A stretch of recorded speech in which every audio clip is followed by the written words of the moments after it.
Start.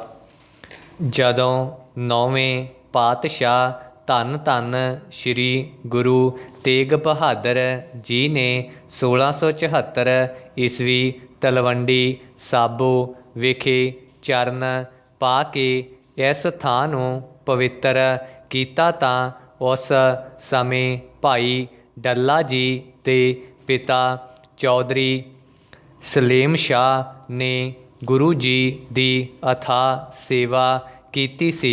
ਡੰਡੀ ਉਸ ਸਮੇਂ ਗੁਰੂ ਜੀ ਨੇ ਨੇੜੇ ਉੱਚੀ ਟਿੱਬੀ ਵੱਲ ਇਸ਼ਾਰਾ ਕਰਕੇ ਕਿਹਾ ਸੀ ਕਿ ਇਸ ਸਥਾਨ 'ਤੇ ਸ਼੍ਰੀ ਗੁਰੂ ਗੋਬਿੰਦ ਸਿੰਘ ਜੀ ਪਹੁੰਚਣਗੇ ਅਤੇ ਸੰਗਤਾਂ ਨੂੰ ਨਿਹਾਲ ਕਰਨਗੇ ਤਾਂ ਭਾਈ ਡੱਲਾ ਜੀ ਦੇ ਪਿਤਾ ਵੱਲੋਂ ਦਿੱਤੇ ਸਤਿਕਾਰ ਅਤੇ ਸੇਵਾ ਤੋਂ ਗੁਰੂ ਜੀ ਬਹੁਤ ਪ੍ਰਸੰਨ ਹੋਏ ਸਨ। ਡੰਡੀ ਫਿਰ ਜਦੋਂ ਮੁਕਤਸਰ ਦੀ ਜੰਗ ਜਿੱਤਣ ਤੋਂ ਬਾਅਦ ਦਸਮ ਪਿਤਾ ਸ਼੍ਰੀ ਗੁਰੂ ਗੋਬਿੰਦ ਸਿੰਘ ਜੀ ਨੇ ਤਲਵੰਡੀ ਸਾਬੋ ਵਿਖੇ ਆਪਣੇ ਪਵਿੱਤਰ ਚਰਨ ਪਾਏ ਅਤੇ ਇੱਥੇ ਕੁਝ ਦੇਰ ਰੁਕ ਕੇ ਆਰਾਮ ਕਰਨ ਦਾ ਮਨ ਬਣਾਇਆ ਤਾਂ ਉਹਨਾਂ ਨੇ ਇਸ ਸਥਾਨ ਨੂੰ ਦਮਦਮਾ ਸਾਹਿਬ ਦਾ ਮਾਣ ਬਖਸ਼ਿਆ ਅਤੇ ਦਮਦਮਾ ਸਾਹਿਬ ਨੂੰ ਸਿੱਖਾਂ ਦੇ ਇੱਕ ਤਖ਼ਤ ਵਜੋਂ ਨਵਾਜਿਆ। ਡੰਡੀ ਗੁਰੂ ਜੀ ਇਸ ਸਥਾਨ ਉੱਤੇ 9 ਮਹੀਨੇ ਤੋਂ ਵੀ ਵੱਧ ਸਮਾਂ ਰਹੇ। ਡੰਡੀ ਕਈ ਇਤਿਹਾਸਕਾਰਾਂ ਅਨੁਸਾਰ ਸ਼੍ਰੀ ਗੁਰੂ ਗੋਬਿੰਦ ਸਿੰਘ ਜੀ ਇਸ ਸਥਾਨ 'ਤੇ 9 ਮਹੀਨੇ 9 ਦਿਨ 9 ਪਹਿਰ ਅਤੇ 9 ਪਲ ਰਹੇ। ਡੰਡੀ ਇਹੀ ਉਹ ਪਵਿੱਤਰ ਅਸਥਾਨ ਹੈ ਜਿੱਥੇ ਉਹਨਾਂ ਨੇ ਸ਼੍ਰੀ ਗੁਰੂ ਗ੍ਰੰਥ ਸਾਹਿਬ ਜੀ ਦੀ ਬੀੜ ਦੀ ਰਚਨਾ ਭਾਈ ਮਣੀ ਸਿੰਘ ਤੋਂ ਲਿਖਣ ਦੀ ਸੇਵਾ ਲੈ ਕੇ ਕੀਤੀ। ਡੰਡੀ ਇਸ ਅਸਥਾਨ 'ਤੇ ਗੁਰੂ ਜੀ ਦੇ ਜੀਵਨ ਨਾਲ ਸੰਬੰਧਿਤ ਬਹੁਤ ਸਾਰੀਆਂ ਯਾਦਾਂ ਸੁਸ਼ੋਭਿਤ ਹਨ।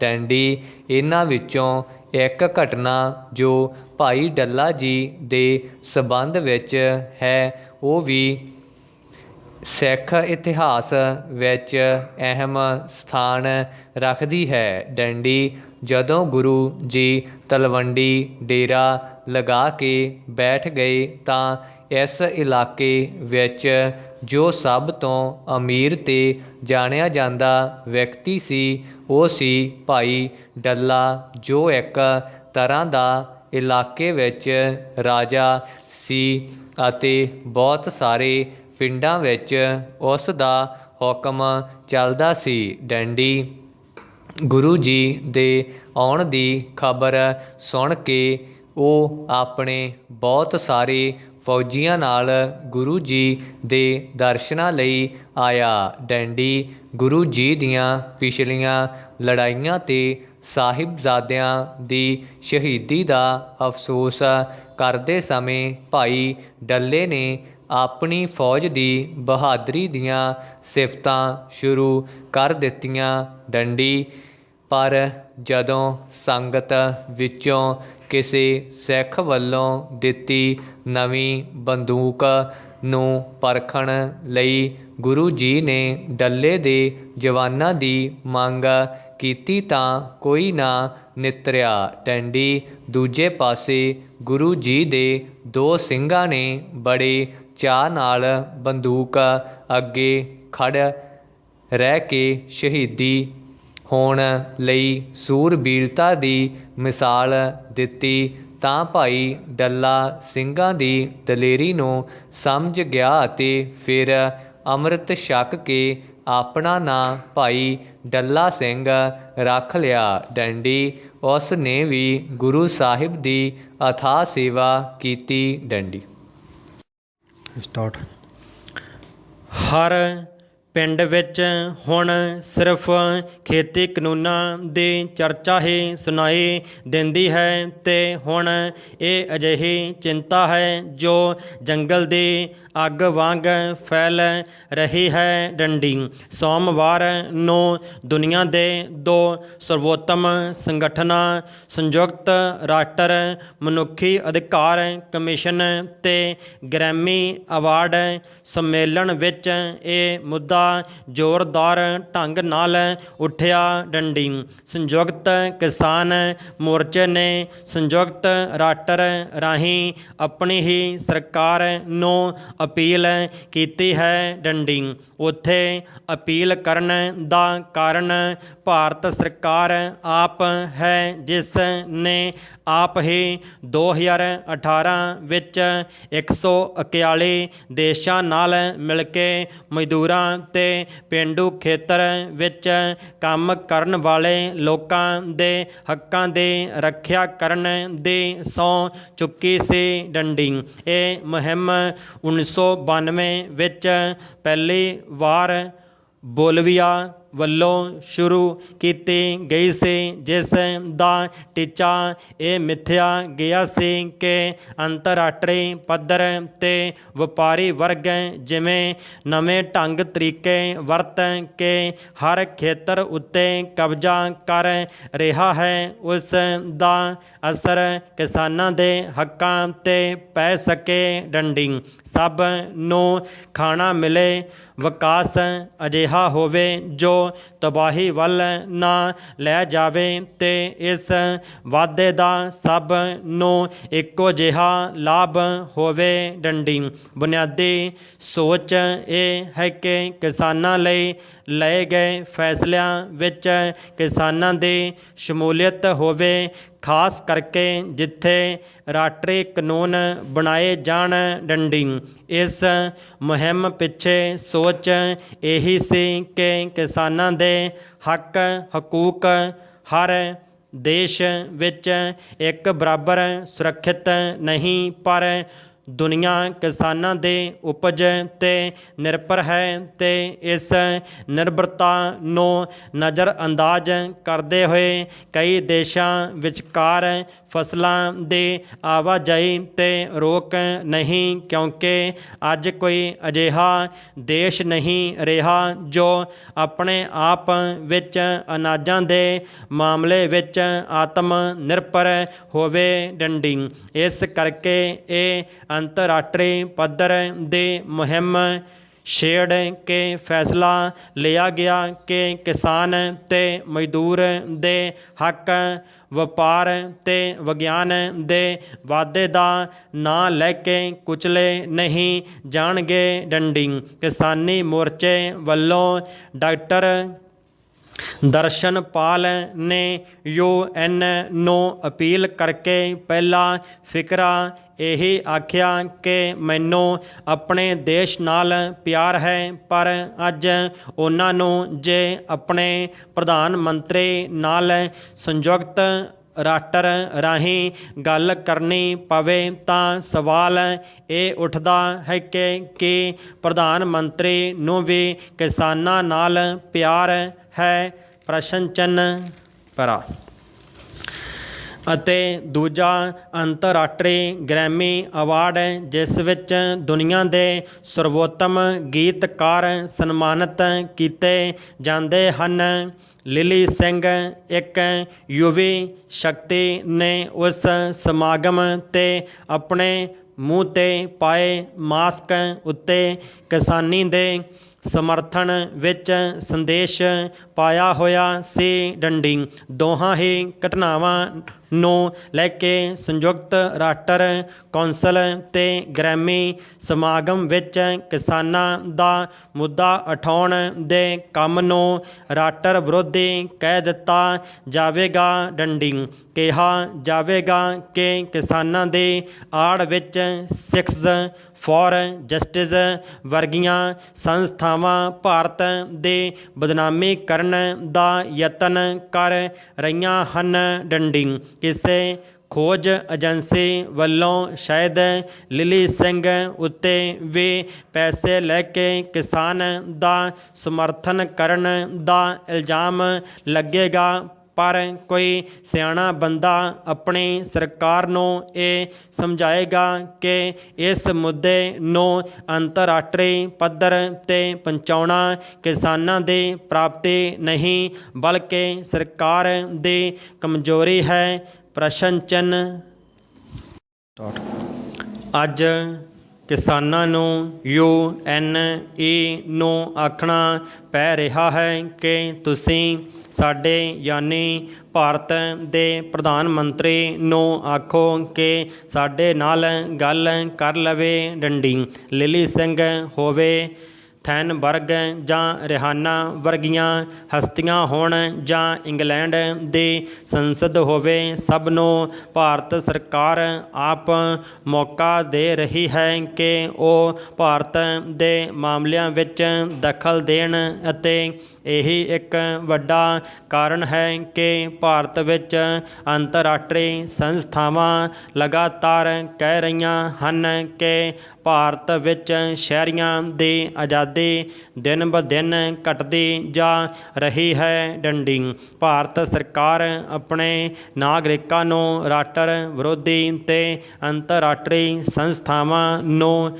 ਸਾਜ਼ਿਸ਼ੀਆਂ ਦੇ ਤੌਰ 'ਤੇ ਵੇਖਣ ਦੀ ਬਜਾਏ ਆਪ ਦਿੱਲੀ ਦੀਆਂ ਸਰਹੱਦਾਂ 'ਤੇ ਜਾ ਕੇ ਵੇਖ ਲਵੇ। ਡੰਡੀ ਇੱਕ ਵਾਰ ਖੇਤੀ ਮੰਤਰੀ ਜਾਂ ਗ੍ਰਹਿ ਮੰਤਰੀ ਦਿੱਲੀ ਦੀ ਸਰਹੱਦ 'ਤੇ ਜਾ ਕੇ ਵੇਖਣ ਤਾਂ ਸਹੀ ਕਿ ਉਹਨਾਂ ਦੀ ਥਾਲੀ ਵਿੱਚ ਭੋਜਨ ਪਰੋਸਣ ਵਾਲੇ ਕਿਸਾਨ ਕਿਸ ਹਾਲਤ ਵਿੱਚ ਜੀ ਰਹੇ ਹਨ। ਡੰਡੀ ਉਹ ਸਮਝ ਜਾਣਗੇ ਕਿ ਇਸ ਅੰਦੋਲਨ ਦਾ ਸੱਚ ਕੀ ਹੈ। ਡੰਡੀ ਕਿਉਂ ਦੁਨੀਆ ਵਿੱਚ ਦੂਰ ਬੈਠੇ ਲੋਕਾਂ ਦਾ ਦਿਲ ਦਹਿਕ ਰਿਹਾ ਹੈ। ਪ੍ਰਸ਼ਨ ਚਿੰਨ੍ਹ ਜਦ ਘਰ ਦੇ ਮਾਮਲੇ ਬਾਹਰ ਆ ਜਾਣ ਤਾਂ ਫਿਰ ਮਸਲੇ ਸੁਲਝਣੇ ਬੰਦ ਹੋ ਜਾਂਦੇ ਹਨ। ਡੰਡੀ ਫਿਰ ਬਾਹਰਲੇ ਤਾਂ ਸ਼ਿਕਾਇਤ ਕਰਨ ਵਾਲਿਆਂ ਨੂੰ ਆਪਣੇ ਨਜ਼ਦੀਕ ਲਿਆ ਕੇ ਹੋਰ ਉਲਝਾ ਦਿੰਦੇ ਹਨ।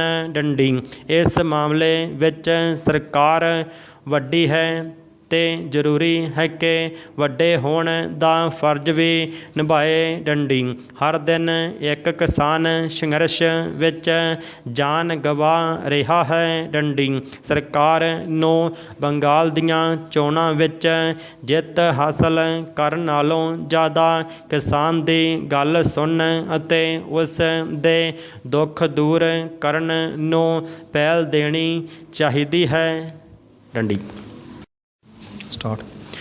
ਵੱਡੇ ਖੁੱਲ੍ਹੇ ਘਰ ਦੇ ਮੁੱਖ ਦਰਵਾਜ਼ੇ ਤੋਂ ਲੰਘ ਕੇ ਸੰਗਤਾਂ ਇੱਕ ਕਮਰੇ ਦੇ ਸਾਹਮਣੇ ਵਿਛੀਆਂ ਦਰੀਆਂ ਉੱਤੇ ਜਾ ਕੇ ਬੈਠੀਆਂ ਹਨ ਤੇ ਸੰਗਤ ਇਕੱਠੀ ਹੋਣ ਤੇ ਪਰਿਵਾਰ ਦੇ ਕਿਸੇ ਮੈਂਬਰ ਵੱਲੋਂ ਇਹਨਾਂ ਨਿਸ਼ਾਨੀਆਂ ਦੇ ਸੰਗਤਾਂ ਨੂੰ ਦਰਸ਼ਨ ਕਰਵਾਏ ਜਾਂਦੇ ਹਨ। ਡੰਡੀ ਇਹਨਾਂ ਨਿਸ਼ਾਨੀਆਂ ਵਿੱਚ ਪ੍ਰਮੁੱਖ ਗੁਰੂ ਦਸਮ ਪਿਤਾ ਜੀ ਦੀ ਵੱਡੀ ਕਿਰਪਾਨ, ਇੱਕ ਛੋਟੀ ਕਿਰਪਾਨ ਸੂਖਮ ਰੂਪ ਵਿੱਚ ਸੰਪੂਰਨ ਗੁਰੂ ਗ੍ਰੰਥ ਸਾਹਿਬ ਜੀ, ਗੁਰੂ ਜੀ ਦਾ ਵੱਡਾ ਚੋਲਾ ਜੋ ਮੁਕਤਸਰ ਜੰਗ ਤੋਂ ਬਾਅਦ ਉਤਾਰਿਆ ਗਿਆ, ਗੁਰੂ ਜੀ ਦਾ ਹੱਥ ਲਿਖਤ ਹੁਕਮਨਾਮਾ ਜਿਸ 'ਤੇ ਉਹਨਾਂ ਦੀ ਮੋਹਰ ਲੱਗੀ ਹੈ ਤੇ ਇੱਕ ਹੋਰ ਛੋਟਾ ਚੋਲਾ ਸ਼ਾਮਿਲ ਹਨ। ਡੰਡੀ ਸੰਗਤਾਂ ਲਈ ਇਹ ਇੱਕ ਅਮਿੱਟ ਯਾਦ ਬਣ ਜਾਂਦੀ ਹੈ। ਡੰਡੀ ਭਾਈ ਡੱਲਾ ਸਿੰਘ ਦਾ ਮਕਾਨ ਵੀ ਪੁਰਾਣੇ ਕਿਲ੍ਹੇ ਦੀ ਤਰ੍ਹਾਂ ਅੱਜ ਵੀ ਬਰਕਰਾਰ ਹੈ ਤੇ ਇਸ ਘਰ ਦੇ ਅੱਗੇ ਭਾਈ ਡੱਲੇ ਦਾ ਯਾਦਗਾਰੀ ਖੂਹ ਹੈ ਜਿਸ 'ਤੇ ਪੁਰਾਣੇ ਸਮਿਆਂ ਵਿੱਚ ਪੀਣ ਦਾ ਪਾਣੀ ਲਿਆ ਜਾਂਦਾ ਸੀ। ਡੰਡੀ ਇਸ ਖੂਹ ਨੂੰ ਮਿਊਨਿਸਪਲ ਕਮੇਟੀ ਨੇ ਸੇਵਾ ਕਰਕੇ ਖੂਬ ਸਜਾਇਆ ਹੋਇਆ ਹੈ। ਡੰਡੀ ਕੀ ਤੁਸੀਂ ਕਦੇ ਸੋਚਿਆ ਹੈ ਕਿ ਕਾਮਯਾਬ ਸਫਲ ਔਰਤ ਜਾਂ ਮਰਦ 'ਚ ਅਜਿਹੇ ਕੀ ਗੁਣ ਹੁੰਦੇ ਹਨ ਜੋ ਕਿ ਉਹਨਾਂ ਦੀ ਦੁਨਿਆਵੀ ਭੀੜ 'ਚ ਖਾਸ ਪਹਿਚਾਣ ਦਰਸਾਉਂਦੇ ਹਨ? ਪ੍ਰਸ਼ਨ ਚਿੰਨ੍ਹ। ਸਿੱਧ ਪੱਧਰਾ ਜਿਹਾ ਜਵਾਬ ਹੈ ਕਿ ਕਿਸੇ ਵੀ ਵਿਅਕਤੀ ਦਾ ਸਫਲਤਾ ਹਾਸਲ ਕਰਨ ਲਈ ਉਤਸ਼ਾਹੀ ਹੋਣਾ ਅਤੇ ਕੁਝ ਨਕਾਰਾਤਮਕ ਆਦਤਾਂ ਬਦਲਣਾ ਬਹੁਤ ਜ਼ਰੂਰੀ ਹੁੰਦਾ ਹੈ। ਅਤੇ ਆਓ ਅਜਿਹੇ ਕੁਝ ਨੁਕਤੇ ਗੌਰ ਨਜ਼ਰ ਕਰੀਏ ਜਿਨ੍ਹਾਂ 'ਤੇ ਅਮਲ ਕਰ ਉਤਸ਼ਾਹੀ ਵਿਅਕਤੀ ਅਕਸਰ ਹੀ ਸਫਲਤਾ ਹਾਸਲ ਕਰ ਸਕਦੇ ਹਨ। ਡੰਡੀ। ਦਰਅਸਲ ਸਵੇਰੇ ਜਾਗਣ ਲਈ ਅਲਾਰਮ ਤੋਂ ਲੈ ਕੇ ਸੌਣ ਤੱਕ ਦੇ ਸਾਡੇ ਸਾਰੇ ਸਮੇਂ ਨੂੰ ਸਮਾਰਟਫੋਨ ਦੇ WhatsApp, YouTube, ਕੈਮਰੇ, ਵੀਡੀਓ ਕਾਲਿੰਗ, ਫੇਸਬੁੱਕ, ਇੰਟਰਨੈੱਟ ਸਹੂਲਤਾਂ ਦੀ ਆਦਤ ਨੇ ਆਧੁਨਿਕ ਤਕਨਾਲੋਜੀ ਦਾ ਗੁਲਾਮ ਬਣਾ ਕੇ ਰੱਖ ਦਿੱਤਾ ਹੈ। ਡੰਡੀ। ਇਸ ਤੋਂ ਇਲਾਵਾ ਨੈੱਟ ਸਰਫਿੰਗ, ਟੀਵੀ ਸੀਰੀਅਲ ਵੇਖਣ ਕਾਰਨ ਅਸੀਂ ਦੇਰ ਰਾਤ ਤੱਕ ਜਾਗਣ ਸਦਕਾ ਸਮੇਂ ਸਿਰ ਸੌਂ ਵੀ ਨਹੀਂ ਸਕਦੇ। ਡੰਡੀ। ਫਲਸਰੂਪ ਸਵੇਰ ਸਮੇਂ 'ਤੇ ਨੀਂਦ ਨਾ ਖੁੱਲ੍ਹਣ, ਬ੍ਰੇਕਫਾਸਟ ਲਈ ਸਮਾਂ ਨਾ ਮਿਲਣ ਅਤੇ ਕਾਹਲੀ ਕਾਹਲੀ ਦਫ਼ਤਰ ਪੁੱਜਣ, ਉੱਥੇ ਵੀ ਕੰਮ ਵਧੇਰੇ ਹੋਣ, ਸੀਟ ਉੱਪਰ ਵਧੇਰੇ ਸਮਾਂ ਬੈਠਣ, ਥਕਾਵਟ ਆਦਿ ਜਿਹੇ ਕਈ ਅਣਉਚਿਤ ਕਾਰਨਾਂ ਸਦਕਾ ਸਾਨੂੰ ਆਪਣਾ ਆਪ ਕਈ ਸਮੱਸਿਆਵਾਂ 'ਚ ਘਿਰਿਆ ਮਹਿਸੂਸ ਹੁੰਦਾ ਹੈ, ਜਿਸ ਸਦਕਾ ਸਾਡਾ ਨਿੱਤ ਪ੍ਰਤੀ ਵਰਤੋਂ ਵਿਹਾਰ ਮਨ ਮਸਤਕ ਖੇਰੂ ਜਿਹਾ ਹੋਣ ਲੱਗਦਾ ਹੈ। ਡੰਡੀ। ਅੱਜ ਕੱਲ੍ਹ ਬਿਜਲੀ, ਗੈਸ, ਰਾਸ਼ਨ ਪਾਣੀ ਅਤੇ ਹਰ ਕਾਸੇ ਦਾ ਬਿੱਲ ਵੀ ਤਾਂ ਘਰ ਬੈਠਿਆਂ ਮੋਬਾਈਲ ਐਪਸ 'ਤੇ ਹੀ ਚੁਕਤਾ ਹੋਣ ਲੱਗ ਪਿਆ ਹੈ, ਜਿਸ ਕਰਕੇ ਕਿਧਰੇ ਜਾਣ ਅਤੇ ਸਰੀਰਕ ਕਸਰਤ ਤਾਂ ਰਹੇ ਹੀ ਨਹੀਂ। ਡੰਡੀ। ਮੋਬਾਈਲ ਫੋਨ ਕਾਰਨ ਕਈ ਆਪਣਿਆਂ ਦੋਸਤਾਂ ਮਿੱਤਰਾਂ ਸਨੇਹੀਆਂ ਨਾਲ ਰੂਬਰੂ ਮੁਲਾਕਾਤ ਤਾਂ ਟੁੱਟ ਹੀ ਗਈ ਹੈ। ਡੰਡੀ। ਕਿੰਨਾ ਚੰਗਾ ਹੋਵੇ ਜੇ ਕਦੇ ਕਦਾਈ ਫੋਨ ਦੇ ਬਜਾਏ ਉਹਨਾਂ ਨਾਲ ਸਮਾਂ ਕੱਢ ਕੇ ਮਿਲਣ ਦੀ ਆਦਤ ਪਾਈ ਜਾਵੇ। ਡੰਡੀ। ਕਿਉਂਕਿ ਕਿਸੇ ਨਾਲ ਗੱਲਬਾਤ ਮਿਲਣ ਸਦਕਾ ਜਿੱਥੇ ਭਾਵਨਾਤਮਿਕ ਲਗਾਓ ਵੱਧਦਾ, ਮਾਨਸਿਕ ਤਣਾਅ ਘਟਦਾ ਹੈ, ਉੱਥੇ ਹੀ ਤਰੋ ਤਾਜ਼ਾ ਮਾਹੌਲ ਸਕੂਨ ਵੀ ਮਿਲਦਾ ਹੈ। ਡੰਡੀ। ਮਿੱਤਰ ਹਮੇਸ਼ਾ ਉਹਨਾਂ ਨੂੰ ਹੀ ਬਣਾਓ ਜੋ ਹਮੇਸ਼ਾ ਸਕਾਰਾਤਮਕ ਨਜ਼ਰੀਆ ਰੱਖਦੇ ਹੋਣ, ਕਿਉਂਕਿ ਅਜਿਹੀ ਸੋਚ ਵਾਲੇ ਤੁਹਾਡੇ ਸਹੇਲੀਆਂ, ਦੋਸਤ ਲੋੜ ਵੇਲੇ ਤੁਹਾਨੂੰ ਸਹੀ ਰਸਤਾ ਵਿਖਾਉਣ ਅਤੇ ਹਰ ਕਦਮ 'ਤੇ ਮਦਦ ਕਰਨ ਦੇ ਵੀ ਸਮਰੱਥ ਹੁੰਦੇ ਹਨ। ਡੰਡੀ। ਜ਼ਿਆਦਾ ਤੇ ਘੱਟ ਬੋਲਣਾ ਦੋਵੇਂ ਹੀ ਆਦਤਾਂ ਵਾਜਬ ਨਹੀਂ। ਡੰਡੀ। ਸੋ ਆਪਣੇ ਵਿਚਾਰਾਂ ਦਾ ਇਜ਼ਹਾਰ ਕਰਨ ਤੋਂ ਪਹਿਲਾਂ ਤੋਲੋ ਤੇ ਫਿਰ ਬੋਲੋ ਮੁਤਾਬਕ ਹੀ ਬੋਲਣਾ ਸਹੀ ਹੈ। ਡੰਡੀ। ਸਵਾਮੀ ਚਿਨਮਯਾਨੰਦ ਸਰਸਵਤੀ ਉਰਫ ਕ੍ਰਿਸ਼ਨਪਾਲ ਸਿੰਘ ਨੇ ਮੋਢੇ ਉੱਤੇ ਰੱਖੇ ਰਾਮਨੌਮੀ ਉਹ ਚਾਦਰ ਜਾਂ ਪਰਨਾ ਜਿਸ ਉੱਤੇ ਰਾਮ ਰਾਮ ਲਿਖਿਆ ਹੁੰਦਾ ਹੈ ਨੂੰ ਉਤਾਰ ਕੇ ਝਾੜਿਆ ਅਤੇ ਮੁਸਕਰਾ ਕੇ ਫਿਰ ਤੋਂ ਆਪਣੇ ਗਲੇ ਉੱਤੇ ਲਪੇਟ ਲਿਆ ਡੰਡੀ। ਮੰਨ ਲਵੋ ਸਾਫੇ ਉੱਤੇ ਥੋੜ੍ਹੀ ਮਿੱਟੀ ਪੈ ਗਈ ਸੀ, ਜਿਹੜੀ ਝਟਕਦੇ ਹੀ ਸਾਫ਼ ਹੋ ਗਈ ਡੰਡੀ। ਬੁੱਲ੍ਹਾਂ ਉੱਤੇ ਜੇਤੂ ਮੁਸਕਾਨ ਲੈ ਕੇ ਅਤੇ ਆਕੜ ਕੇ ਚਲਦੇ ਚਿਮਨਾਨੰਦ ਦੇ ਹਾਵ ਭਾਵ ਇਹ ਦੱਸਣ ਲਈ ਕਾਫੀ ਸਨ ਕਿ ਅਸੀਂ ਭਾਵੇਂ ਹੀ ਬੇਸ਼ੁਮਾਰ ਪਾਪ ਦੇ ਸਮੁੰਦਰ ਵਿੱਚ ਉਤਰ ਜਾਈਏ, ਪਰੰਤੂ ਸਾਡਾ ਕੋਈ ਕੁਝ ਨਹੀਂ ਵਿਗਾੜ ਸਕਦਾ ਡੰਡੀ। ਸੱਚ ਤਾਂ ਇਹ ਹੈ ਕਿ ਭਾਰਤ ਵਿੱਚ ਧਰਮ ਦੀ ਢਾਲ ਪੈਸੇ ਦੀ ਤਾਕਤ, ਹਕੂਮਤ ਵਿੱਚ ਰਸੂਖ ਅਤੇ ਅੰਨੇ ਭਗਤਾਂ ਦੀ ਹਮਾਇਤ ਘੋਰ ਤੋਂ ਘੋਰ ਪਾਪੀਆਂ ਨੂੰ ਵੀ ਸਜ਼ਾ ਤੋਂ ਬਚਾ ਲੈਂਦੀ ਹੈ ਡੰਡੀ। ਬਲਾਤਕਾਰ ਦੇ ਦੋਸ਼ੀ ਸਵਾਮੀ ਚਿਨਮਨੰਦ ਨੂੰ ਵੀ ਸੱਤਾ ਅਤੇ ਪੈਸੇ ਦੀ ਤਾਕਤ ਨੇ ਆਖਰਕਾਰ ਬਚਾ ਹੀ ਲਿਆ ਡੰਡੀ। ਇਹ ਕੋਈ ਪਹਿਲਾ ਮੌਕਾ ਨਹੀਂ ਹੈ ਜਦ ਸੰਤ ਦੇ ਭੇਸ ਵਿੱਚ ਛੁਪੇ ਕਾਮੁਕ ਭੇੜੀਏ ਨੂੰ ਹਕੂਮਤ ਦੀਆਂ ਮਿਹਰਬਾਨੀਆਂ ਨੇ ਬੜੀ ਹੀ ਆਸਾਨੀ ਨਾਲ ਉਭਾਰ ਲਿਆ ਡੰਡੀ।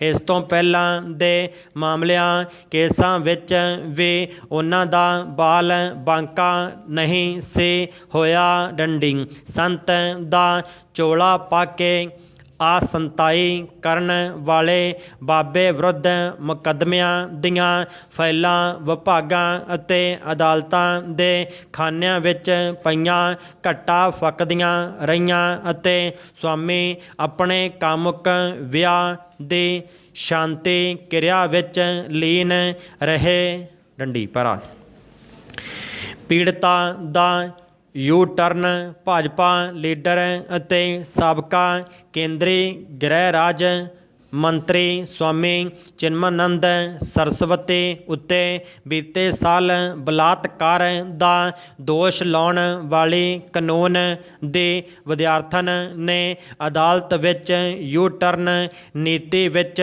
ਮੁਕੰਮਲ ਤਬਦੀਲੀ ਲੈਂਦੇ ਹੋਏ ਉਹਨਾਂ ਉੱਤੇ ਲਗਾਏ ਬਲਾਤਕਾਰ ਦੇ ਦੋਸ਼ ਨੂੰ ਵਾਪਸ ਲੈ ਲਿਆ ਡੰਡੀ।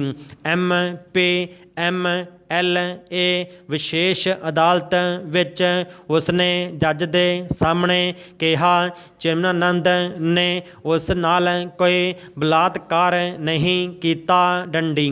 ਕਿੰਨੀ ਹੈਰਾਨ ਕਰਨ ਵਾਲੀ ਗੱਲ ਹੈ ਕਿ ਕਾਨੂੰਨ ਦੀ ਇੱਕ ਵਿਦਿਆਰਥਣ 1 ਸਾਲ ਪਹਿਲਾਂ ਸਬੂਤਾਂ ਨਾਲ ਸਵਾਮੀ ਚਿਨਮਨੰਦ ਉੱਤੇ ਇਹ ਦੋਸ਼ ਲਗਾਇਆ ਸੀ ਕਿ ਉਹ ਉਸ ਦਾ ਬਲਾਤਕਾਰ ਕਰਦਾ ਹੈ, ਉਸ ਨੂੰ ਧਮਕਾਉਂਦਾ ਹੈ ਡੰਡੀ। ਇੰਨਾ ਹੀ ਨਹੀਂ, ਉਸਨੇ ਬਕਾਇਦਾ ਇੱਕ ਵੀਡੀਓ ਵੀ ਰਿਲੀਜ਼ ਕੀਤੀ ਸੀ ਜਿਸ ਵਿੱਚ ਚਿਨਮਨੰਦ ਨੰਗੀ ਅਵਸਥਾ ਵਿੱਚ ਉਸ ਨਾਲ ਮੌਜੂਦ ਸੀ ਡੰਡੀ। ਤਦ ਵਿਦਿਆਰਥਣ ਨੇ ਇਹ ਵੀ ਕਿਹਾ ਸੀ ਕਿ ਚਿਨਮਨੰਦ ਸਿਰਫ ਉਸ ਦਾ ਹੀ ਬਲਾਤਕਾਰ ਨਹੀਂ ਕਰਦੇ, ਸਗੋਂ ਕਾਲਜ ਦੀਆਂ ਹੋਰ ਲੜਕੀਆਂ ਨੂੰ ਵੀ ਡਰਾ ਧਮਕਾ ਕੇ ਉਹਨਾਂ ਦਾ ਸ਼ੋਸ਼ਣ ਕਰਦੇ ਹਨ ਡੰਡੀ। ਬਾਵਜੂਦ ਸਾਰੀਆਂ ਜਾਂਚਾਂ ਸਬੂਤਾਂ ਅਤੇ ਗਵਾਹਾਂ ਦੇ ਇਸ ਲੜਕੀ ਨੇ ਜੱਜ ਦੇ ਸਾਹਮਣੇ ਆਪਣੇ ਦੋਸ਼ਾਂ ਨੂੰ ਵਾਪਸ ਲੈ ਲਿਆ ਡੰਡੀ। ਖੇਡ ਪ੍ਰੇਮੀਆਂ ਨੂੰ ਇਸ ਖਬਰ ਨਾਲ ਬਹੁਤ ਪ੍ਰਸੰਨਤਾ ਹੋਈ ਕਿ ਭਾਰਤ ਦੇ ਪਛੜੇ ਹੋਏ ਪਹਾੜੀ ਇਲਾਕੇ ਮਣੀਪੁਰ ਵਿੱਚ ਜੰਮੀ ਪਲੀ ਇੱਕ ਬਹੁਤ ਹੀ ਬਾਕਸਿੰਗ ਦੀ ਪ੍ਰਤਿਭਾ ਸਮਝਦਾਰ ਮਾਂ ਤੇ ਵਿਸ਼ਵ ਦੇ 6 ਵਾਰ ਦੇ ਬਾਕਸਿੰਗ ਚੈਂਪੀਅਨ ਮੈਰੀ ਕਾਮ ਕੌਮਾਂਤਰੀ ਬਾਕਸਿੰਗ ਦਾ ਸਭ ਤੋਂ ਉੱਚਾ ਅਹੁਦਾ ਪ੍ਰਾਪਤ ਕਰਨ ਵਾਲੇ ਇੱਕ ਪਹਿਲੇ ਨਾਰੇ ਬਣਨ ਵਿੱਚ ਕਾਮਯਾਬ ਹੋਈ ਹੈ। ਡੰਡੀ ਇਸ ਚੋਣ ਨਾਲ ਉਹਨਾਂ ਲੋਕਾਂ ਦੇ ਵਿਚਾਰਧਾਰਾ 'ਤੇ ਮੋਹਰ ਲੱਗ ਗਈ ਹੈ ਜੋ ਇਹ ਕਹਿੰਦੇ ਹਨ ਕਿ ਖੇਡਾਂ ਦਾ ਪ੍ਰਬੰਧ ਖਿਡਾਰੀਆਂ ਦੇ ਹੱਥ ਵਿੱਚ ਹੀ ਹੋਣਾ ਚਾਹੀਦਾ ਹੈ।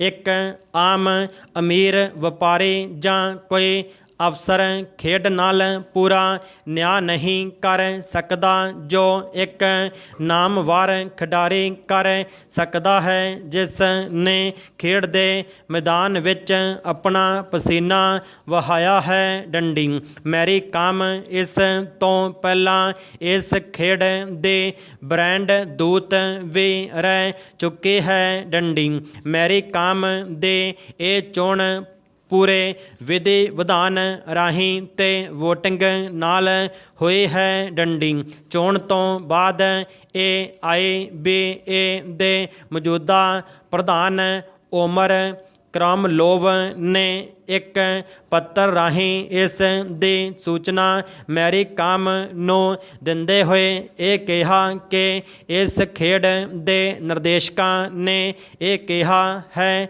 ਆਪ ਦੇ ਵਿਸ਼ਾਲ ਅਨੁਭਵ ਨੂੰ ਦੇਖਦੇ ਹੋਏ ਇਹ ਫੈਸਲਾ ਲਿਆ ਹੈ ਕਿ ਤੁਹਾਨੂੰ ਇਸ ਦਾ ਚੇਅਰਪਰਸਨ ਬਣਾਇਆ ਜਾਂਦਾ ਹੈ। ਡੰਡੀ ਤੁਹਾਡਾ ਵਿਸ਼ਾਲ ਅਨੁਭਵ ਤੇ ਜਾਣਕਾਰੀ ਇਸ ਖੇਡ ਲਈ ਬਹੁਤ ਸਹਾਇਕ ਸਿੱਧ ਹੋਵੇਗੀ। ਡੰਡੀ ਮੈਰੀ ਕਾਮ ਨੇ ਇਸ ਨੂੰ ਪ੍ਰਵਾਨ ਕਰਦੇ ਹੋਏ ਇਸ ਚੋਣ ਕਮੇਟੀ ਦਾ ਧੰਨਵਾਦ ਕੀਤਾ ਹੈ। ਡੰਡੀ ਮੈਰੀ ਕਾਮ ਦੇ ਇਸ ਕਾਮਯਾਬੀ ਨਾਲ ਇਸ ਇਲਾਕੇ ਦੀਆਂ ਹੋਰ ਵੀ ਕੁੜੀਆਂ ਨੂੰ ਇਸ ਤਾਕਤਵਰ ਖੇਡ ਨੂੰ ਅਪਣਾਉਣ ਲਈ ਬਲ ਮਿਲੇਗਾ। ਡੰਡੀ ਇਹ ਹੀ ਕਾਰਨ ਹੈ ਕਿ ਅੱਜ ਕੱਲ੍ਹ ਚੱਲ ਰਹੇ ਬਾਕਸਿੰਗ ਮੁਕਾਬਲਿਆਂ ਵਿੱਚ ਭਾਰਤ ਦਾ ਪ੍ਰਦਰਸ਼ਨ ਉੱਤਮ ਕਿਹਾ ਜਾ ਸਕਦਾ ਹੈ। ਡੰਡੀ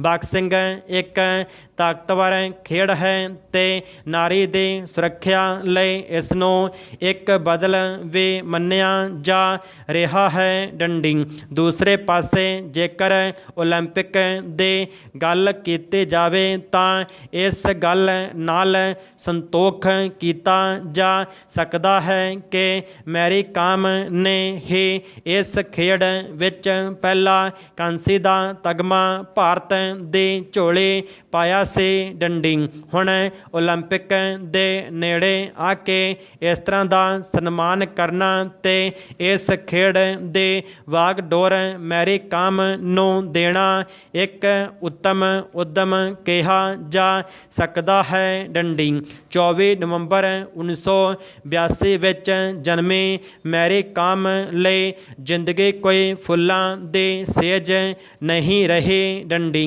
ਉਹ ਇੱਕ ਬਹੁਤ ਹੀ ਗਰੀਬ ਪਰਿਵਾਰ ਵਿੱਚੋਂ ਹੈ ਤੇ ਮਾਤਾ ਪਿਤਾ ਦੋਵੇਂ ਦੂਸਰੇ ਦੀ ਜ਼ਮੀਨ ਠੇਕੇ 'ਤੇ ਲੈ ਕੇ ਵਾਹੇ ਕਰਦੇ ਰਹੇ ਹਨ। ਡੰਡੀ ਪਿਤਾ ਦਾ ਪਹਿਲਾ ਪਿਆਰ ਭਾਵੇਂ ਪਹਿਲਵਾਨੀ ਸੀ ਤੇ ਅਖਾੜੇ ਵਿੱਚ ਘੁਲਣਾ ਰਿਹਾ ਹੈ, ਪਰ ਉਹ ਕਦੇ ਨਹੀਂ ਸੀ ਕਹਿੰਦੇ ਕਿ ਮੈਰੀ ਕਾਮ ਇਸ ਬਾਕਸਿੰਗ ਦੇ ਕਿੱਤੇ ਨੂੰ ਅਪਣਾਵੇ। ਡੰਡੀ ਭਰਾ ਇਸ ਦਾ ਇੱਕ ਦਿਲਚਸਪ ਕਾਰਨ ਇਹ ਦੱਸਿਆ ਜਾਂਦਾ ਹੈ ਕਿ ਪਿਤਾ ਇਹ ਕਦੇ ਨਹੀਂ ਸੀ ਚਾਹੁੰਦੇ ਕਿ ਮੈਰੀ ਕਾਮ ਦੇ ਮੂੰਹ 'ਤੇ ਕਿਸੇ ਦੇ ਮੁੱਕੇ ਦੇ ਨਿਸ਼ਾਨ ਦਿਸਣ ਤੇ ਉਸ ਦਾ ਮੂੰਹ ਖਰਾਬ ਹੋ ਜਾਵੇ। ਡੰਡੀ ਇਸ ਲਈ ਮੈਰੀ ਕਾਮ ਨੇ ਇਹ ਮੁੱਕੇਬਾਜ਼ੀ ਆਪਣੇ ਪਿਤਾ ਤੋਂ ਛੁਪਾ ਕੇ ਕਰਦੇ ਰਹੇ। ਡੰਡੀ ਪਰ ਹੀਰੇ ਦੀ ਚਮਕ ਕਿੰਨਾ ਚਿਰ ਲੁਕੀ ਰਹਿ ਸਕਦੀ ਹੈ। ਡੰਡੀ ਪਰ ਜਦੋਂ ਮੈਰੀ ਕਾਮ ਨੇ ਇਸ ਖੇਡ ਵਿੱਚ ਤਗਮੇ ਜਿੱਤਣੇ ਸ਼ੁਰੂ ਕਰ ਦਿੱਤੇ ਤਾਂ ਪਿਤਾ ਨੇ ਉਸ ਦੀ ਇੱਕ ਫੋਟੋ ਇੱਕ ਅਖਬਾਰ ਵਿੱਚ ਦੇਖੀ ਤਾਂ ਆਪਣੀ ਧੀ ਦੇ ਸ਼ੌਕ ਅੱਗੇ ਨਾ ਆਉਣ ਦਾ ਫੈਸਲਾ ਲਿਆ। ਡੰਡੀ। ਮੈਰੀ ਕਾਮ ਨੂੰ ਸਭ ਤੋਂ ਵੱਧ ਪ੍ਰੇਰਨਾ ਉਸ ਇਲਾਕੇ ਦੇ ਇੱਕ ਖਿਡਾਰੀ ਡਨੋਕਾ ਸਿੰਘ ਤੋਂ ਮਿਲੀ, ਜਿਸ ਨੇ ਏਸ਼ੀਅਨ ਗੇਮਜ਼ ਵਿੱਚ 1998 ਵਿੱਚ ਬਾਕਸਿੰਗ ਵਿੱਚ ਜਦੋਂ ਸੋਨੇ ਦਾ ਮੈਡਲ ਜਿੱਤਿਆ। ਡੰਡੀ। ਉਸ ਤੋਂ ਉਤਸ਼ਾਹਿਤ ਹੋ ਕੇ ਮੈਰੀ ਕਾਮ ਵੀ ਇਸ ਤਗਮੇ ਨੂੰ ਹਾਸਲ ਕਰਨ ਦੇ ਸੁਪਨੇ ਲੈਣ ਲੱਗ ਪਈ। ਡੰਡੀ। ਮੈਰੀ ਕਾਮ ਨੇ ਸਫਲਤਾ ਦੀਆਂ ਪੌੜੀਆਂ ਕੋਈ ਆਰਾਮ ਨਾਲ ਨਹੀਂ ਚੜ੍ਹੀਆਂ, ਸਗੋਂ ਹਰ ਮਿਹਨਤ, ਹਰ ਕਦਮ 'ਤੇ ਉਸ ਨੇ ਮਿਹਨਤ ਕੀਤੀ ਹੈ। ਡੰਡੀ। ਪਹਿਲਾਂ ਪਿੰਡ ਦੇ ਸਕੂਲ ਵਿੱਚ ਪੜ੍ਹਾਈ ਕੀਤੀ, ਪਰ ਨਾਲ ਹਰ ਖੇਡ ਵਿੱਚ ਉਹ ਆਪਣਾ ਧਿਆਨ ਲਾਉਂਦੀ ਰਹੀ। ਡੰਡੀ। ਹਰ ਉਹ ਖੇਡ ਜਿਸ ਵਿੱਚ ਸਰੀਰਕ ਸ਼ਕਤੀ ਵਧੇਰੇ ਲਾਉਣੀ ਹੁੰਦੀ ਹੈ, ਉਸ ਖੇਡ ਨੂੰ ਪਹਿਲਾਂ ਅਪਣਾਇਆ। ਡੰਡੀ। ਉਹ ਖਾਸ ਤੌਰ 'ਤੇ ਜੈਵਲਿਨ ਸੁੱਟਣ 'ਤੇ ਵਿਸ਼ੇਸ਼ ਧਿਆਨ ਦਿੰਦੀ ਰਹੀ ਹੈ ਅਤੇ ਦੌੜਾਂ ਵਿੱਚੋਂ ਘੱਟ ਦੂਰੀ ਦੀਆਂ ਦੌੜਾਂ ਦੌੜਦੀਆਂ ਵਿਸ਼ੇਸ਼ ਤੌਰ 'ਤੇ ਉਸ ਦੇ ਮਨ ਨੂੰ ਸਕੂਨ ਦਿੰਦੀਆਂ ਸਨ। ਡੰਡੀ। ਉਸਨੇ ਹਰ ਪੱਧਰ 'ਤੇ ਖੇਡ ਵਿੱਚ ਭਾਗ ਲੈ ਕੇ ਇਹ ਪ੍ਰਗਟ ਕਰ ਦਿੱਤਾ ਕਿ ਮਿਹਨਤ ਨਾਲ ਹੀ ਸਫਲਤਾ ਪਾਈ ਜਾ ਸਕਦੀ ਹੈ। ਡੰਡੀ। ਪਹਿਲਾਂ ਮੈਰੀ ਕਾਮ ਨੇ ਆਪਣੇ ਰਾਜ ਵਿੱਚ ਮੁੱਕੇਬਾਜ਼ੀ ਵਿੱਚ ਧਾਕ ਜਮਾਈ, ਫਿਰ ਉਹ ਨੈਸ਼ਨਲ ਚੈਂਪੀਅਨ ਬਣੀ। ਡੰਡੀ। ਅੰਤਰਰਾਸ਼ਟਰੀ ਤੌਰ 'ਤੇ ਮੈਰੀ ਕਾਮ ਨੇ ਵਾਰੋ ਵਾਰੀ ਏਸ਼ੀਅਨ ਰਾਸ਼ਟਰਮੰਡਲ, ਵਿਸ਼ਵ ਅਤੇ ਆਖਰ ਵਿੱਚ ਓਲੰਪਿਕ ਵਿੱਚ ਤਗਮੇ ਜਿੱਤ ਕੇ ਭਾਰਤ ਦੀ ਝੋਲੀ ਵਿੱਚ ਪਾਏ। ਡੰਡੀ। ਖੇਡਾਂ ਨਾਲ ਜੁੜੇ ਹੋਏ ਸਾਰੇ ਮਾਨ ਸਨਮਾਨ ਉਸ ਨੂੰ ਮਿਲੇ ਹਨ। ਡੰਡੀ। ਅਰਜਨਾ ਪੁਰਸਕਾਰ, ਰਾਜੀਵ ਗਾਂਧੀ ਖੇਡ ਰਤਨ ਇਨਾਮ, ਪਦਮ ਸ਼੍ਰੀ 2008, ਪਦਮ ਭੂਸ਼ਣ 2013 ਅਤੇ ਪਦਮ ਵਿਭੂਸ਼ਣ 2020 ਵਿੱਚ ਉਸ ਨੂੰ ਮਿਲ ਚੁੱਕੇ ਹਨ। ਡੰਡੀ। ਰਾਸ਼ਟਰਪਤੀ ਦੇ ਰਾਜ ਸਭਾ ਦੀ ਸੀਟ ਲਈ ਨਾਮਜ਼ਦ ਕਰਕੇ ਵੀ ਉਸ ਦਾ ਸਨਮਾਨ ਕੀਤਾ ਹੈ। ਡੰਡੀ। 2021 ਦੀਆਂ ਓਲੰਪਿਕ ਵਿੱਚ ਭਾਰਤ ਦੀ ਪਹਿਲੀ ਆਸ ਮੈਰੀ ਕਾਮ ਹੀ ਹੈ। ਡੰਡੀ। ਮਾਹਰ ਇਹ ਮਸ਼ਵਰਾ ਦਿੰਦੇ ਹਨ ਕਿ ਹੁਣ ਜਦੋਂ ਉਸ ਨੇ ਪ੍ਰਬੰਧਕੀ ਜ਼ਿੰਮੇਵਾਰੀਆਂ ਵੀ ਉਸ ਨੇ ਸਭ ਨਾਲ ਨਾਲ ਨਿਭਾਉਣੀਆਂ ਹਨ, ਉਸ ਵਿੱਚ ਸ਼ਕਤੀ ਇੰਨੀ ਹੈ ਕਿ ਉਹ ਦੋਵੇਂ ਸਫਲਤਾਪੂਰਵਕ ਕਰ ਸਕੇਗੀ। ਡੰਡੀ। ਤਰਨਪ੍ਰੀਤ ਸਿੰਘ ਰੰਧਾਵਾ ਦਾ ਜਨਮ ਤੋਂ ਹੀ ਸੱਜਾ ਹੱਥ ਨਹੀਂ ਸੀ, ਪਰ ਉਸਨੇ ਕਦੇ ਵੀ ਹਿੰਮਤ ਨਹੀਂ ਹਾਰੀ ਅਤੇ ਉਸਨੇ ਬੁਲੰਦ ਹੌਸਲੇ ਨਾਲ ਜਿੱਥੇ ਆਪਣੀ ਪੜ੍ਹਾਈ ਜਾਰੀ ਰੱਖੀ, ਉੱਥੇ ਉਸਨੇ ਖੇਡਾਂ ਦੇ ਖੇਤਰ ਵਿੱਚ ਵੀ ਆਪਣੀ ਵੱਖਰੀ ਪਹਿਚਾਣ ਬਣਾਈ। ਡੰਡੀ। ਤਰਨਪ੍ਰੀਤ ਸਿੰਘ ਦਾ ਜਨਮ ਪੰਜਾਬ ਦੇ ਸ਼ਹਿਰ ਲੁਧਿਆਣਾ ਵਿਖੇ 12 ਮਾਰਚ 1999 ਨੂੰ ਪਿਤਾ ਹਰਪਾਲ ਸਿੰਘ ਦੇ ਘਰ ਮਾਤਾ ਕੁਲਦੀਪ ਕੌਰ ਦੀ ਕੁੱਖੋਂ ਹੋਇਆ ਅਤੇ ਤਰਨਪ੍ਰੀਤ ਸਿੰਘ ਨੇ ਜਨਮ ਲਿਆ ਤਾਂ ਸੱਜਾ ਹੱਥ ਜਮਾਂਦਰੂ ਹੀ ਨਹੀਂ ਸੀ। ਡੰਡੀ। ਇੱਕ ਵਾਰ ਤਾਂ ਘਰ ਵਿੱਚ ਸੋਗ ਦੀ ਲਹਿਰ ਦੌੜ ਗਈ। ਡੰਡੀ। ਕਿਉਂਕਿ ਬੱਚੇ ਦਾ ਸੱਜਾ ਹੱਥ ਨਹੀਂ ਸੀ, ਪਰ ਪਰਮਾਤਮਾ ਦਾ ਭਾਣਾ ਮੰਨਣ ਤੋਂ ਸਿਵਾਏ ਕੋਈ ਚਾਰਾ ਵੀ ਨਹੀਂ ਸੀ ਅਤੇ ਇਸ ਤਰ੍ਹਾਂ ਸ਼ੁਰੂ ਹੋਇਆ ਤਰਨਪ੍ਰੀਤ ਸਿੰਘ ਦਾ ਘਰ ਵਿੱਚ ਪਾਲਣ ਪੋਸ਼ਣ। ਡੰਡੀ। ਤਰਨਪ੍ਰੀਤ ਸਿੰਘ ਨੇ 12ਵੀਂ ਕਲਾਸ ਮੈਡੀਕਲ ਨਾਲ ਕੀਤੀ ਅਤੇ ਬਚਪਨ ਤੋਂ ਹੀ ਉਸ ਨੂੰ ਕ੍ਰਿਕਟ ਖੇਡਣ ਦਾ ਬੇਹੱਦ ਜਨੂੰਨ ਸੀ ਅਤੇ ਇਸ ਮਾਮਲੇ ਵਿੱਚ ਉਸ ਦੇ ਵੱਡੇ ਭਰਾ ਨੇ ਉਸ ਦੀ ਮਦਦ ਮਦਦ ਕੀਤੀ ਅਤੇ ਮੈਦਾਨ ਵਿੱਚ ਉਸ ਦੀ ਕੀਤੀ ਮਿਹਨਤ ਉਸ ਵਕਤ ਰੰਗ ਲਿਆਈ ਜਦ ਉਸ ਦੀ ਚੰਡੀਗੜ੍ਹ ਦੀ ਅਪਾਹਜ ਕ੍ਰਿਕਟ ਟੀਮ ਵਿੱਚ ਚੋਣ ਹੋ ਗਈ ਡੰਡੀ, ਜਿੱਥੇ ਉਹ ਕ੍ਰਿਕਟ ਵਿੱਚ ਪੂਰੇ ਪੰਜਾਬ ਵਜੋਂ ਵੀ ਖੇਡਦਾ ਆ ਰਿਹਾ ਹੈ। ਉੱਥੇ ਭਾਰਤ ਦੀ ਟੀਮ ਵਿੱਚ ਅੰਤਰਰਾਸ਼ਟਰੀ ਮੈਚ ਵੀ ਖੇਡ ਚੁੱਕਾ ਹੈ ਡੰਡੀ। ਇਸ ਦੇ ਨਾਲ ਹੀ ਉਸ ਨੇ ਐਥਲੈਟਿਕਸ ਵਿੱਚ ਵੀ ਵੱਡੀਆਂ ਮੱਲਾਂ ਮਾਰੀਆਂ ਹਨ ਡੰਡੀ। ਸਾਲ 2015 ਅਤੇ ਸਾਲ 2016 ਵਿੱਚ ਗਾਜ਼ੀਆਬਾਦ ਅਤੇ ਪੰਚਕੂਲਾ ਵਿਖੇ ਹੋਈ ਪੈਰਾ ਨੈਸ਼ਨਲ ਚੈਂਪੀਅਨਸ਼ਿਪ ਵਿੱਚ ਉਸਨੇ ਭਾਗ ਲਿਆ, ਪਰ ਉਹ ਕੋਈ ਪੋਜੀਸ਼ਨ ਹਾਸਲ ਨਾ ਕਰ ਸਕਿਆ। ਪਰ ਉਹ ਨਿਰਾਸ਼ ਨਹੀਂ ਹੋਇਆ ਅਤੇ ਉਸਨੇ ਹੌਸਲਾ ਨਾ ਹਾਰਿਆ ਅਤੇ ਆਪਣੇ ਜਨੂੰਨ ਨੂੰ ਬਕਾਇਦਾ ਕਾਇਮ ਰੱਖਿਆ ਡੰਡੀ। ਫਰਵਰੀ 2019 ਵਿੱਚ ਪੰਜਾਬ ਦੇ ਇਤਿਹਾਸਕ ਸ਼ਹਿਰ ਤਲਵੰਡੀ ਸਾਬੋ ਵਿਖੇ ਹੋਈ ਨੈਸ਼ਨਲ ਐਥਲੈਟਿਕਸ ਚੈਂਪੀਅਨਸ਼ਿਪ ਵਿੱਚ 100 ਮੀਟਰ ਦੌੜ ਵਿੱਚ ਪਹਿਲਾ ਸਥਾਨ ਅਤੇ 200 ਮੀਟਰ ਦੌੜ ਵਿੱਚ ਦੂਸਰਾ ਸਥਾਨ ਪ੍ਰਾਪਤ ਕਰਕੇ ਤਗਮਾ ਜਿੱਤਿਆ ਡੰਡੀ।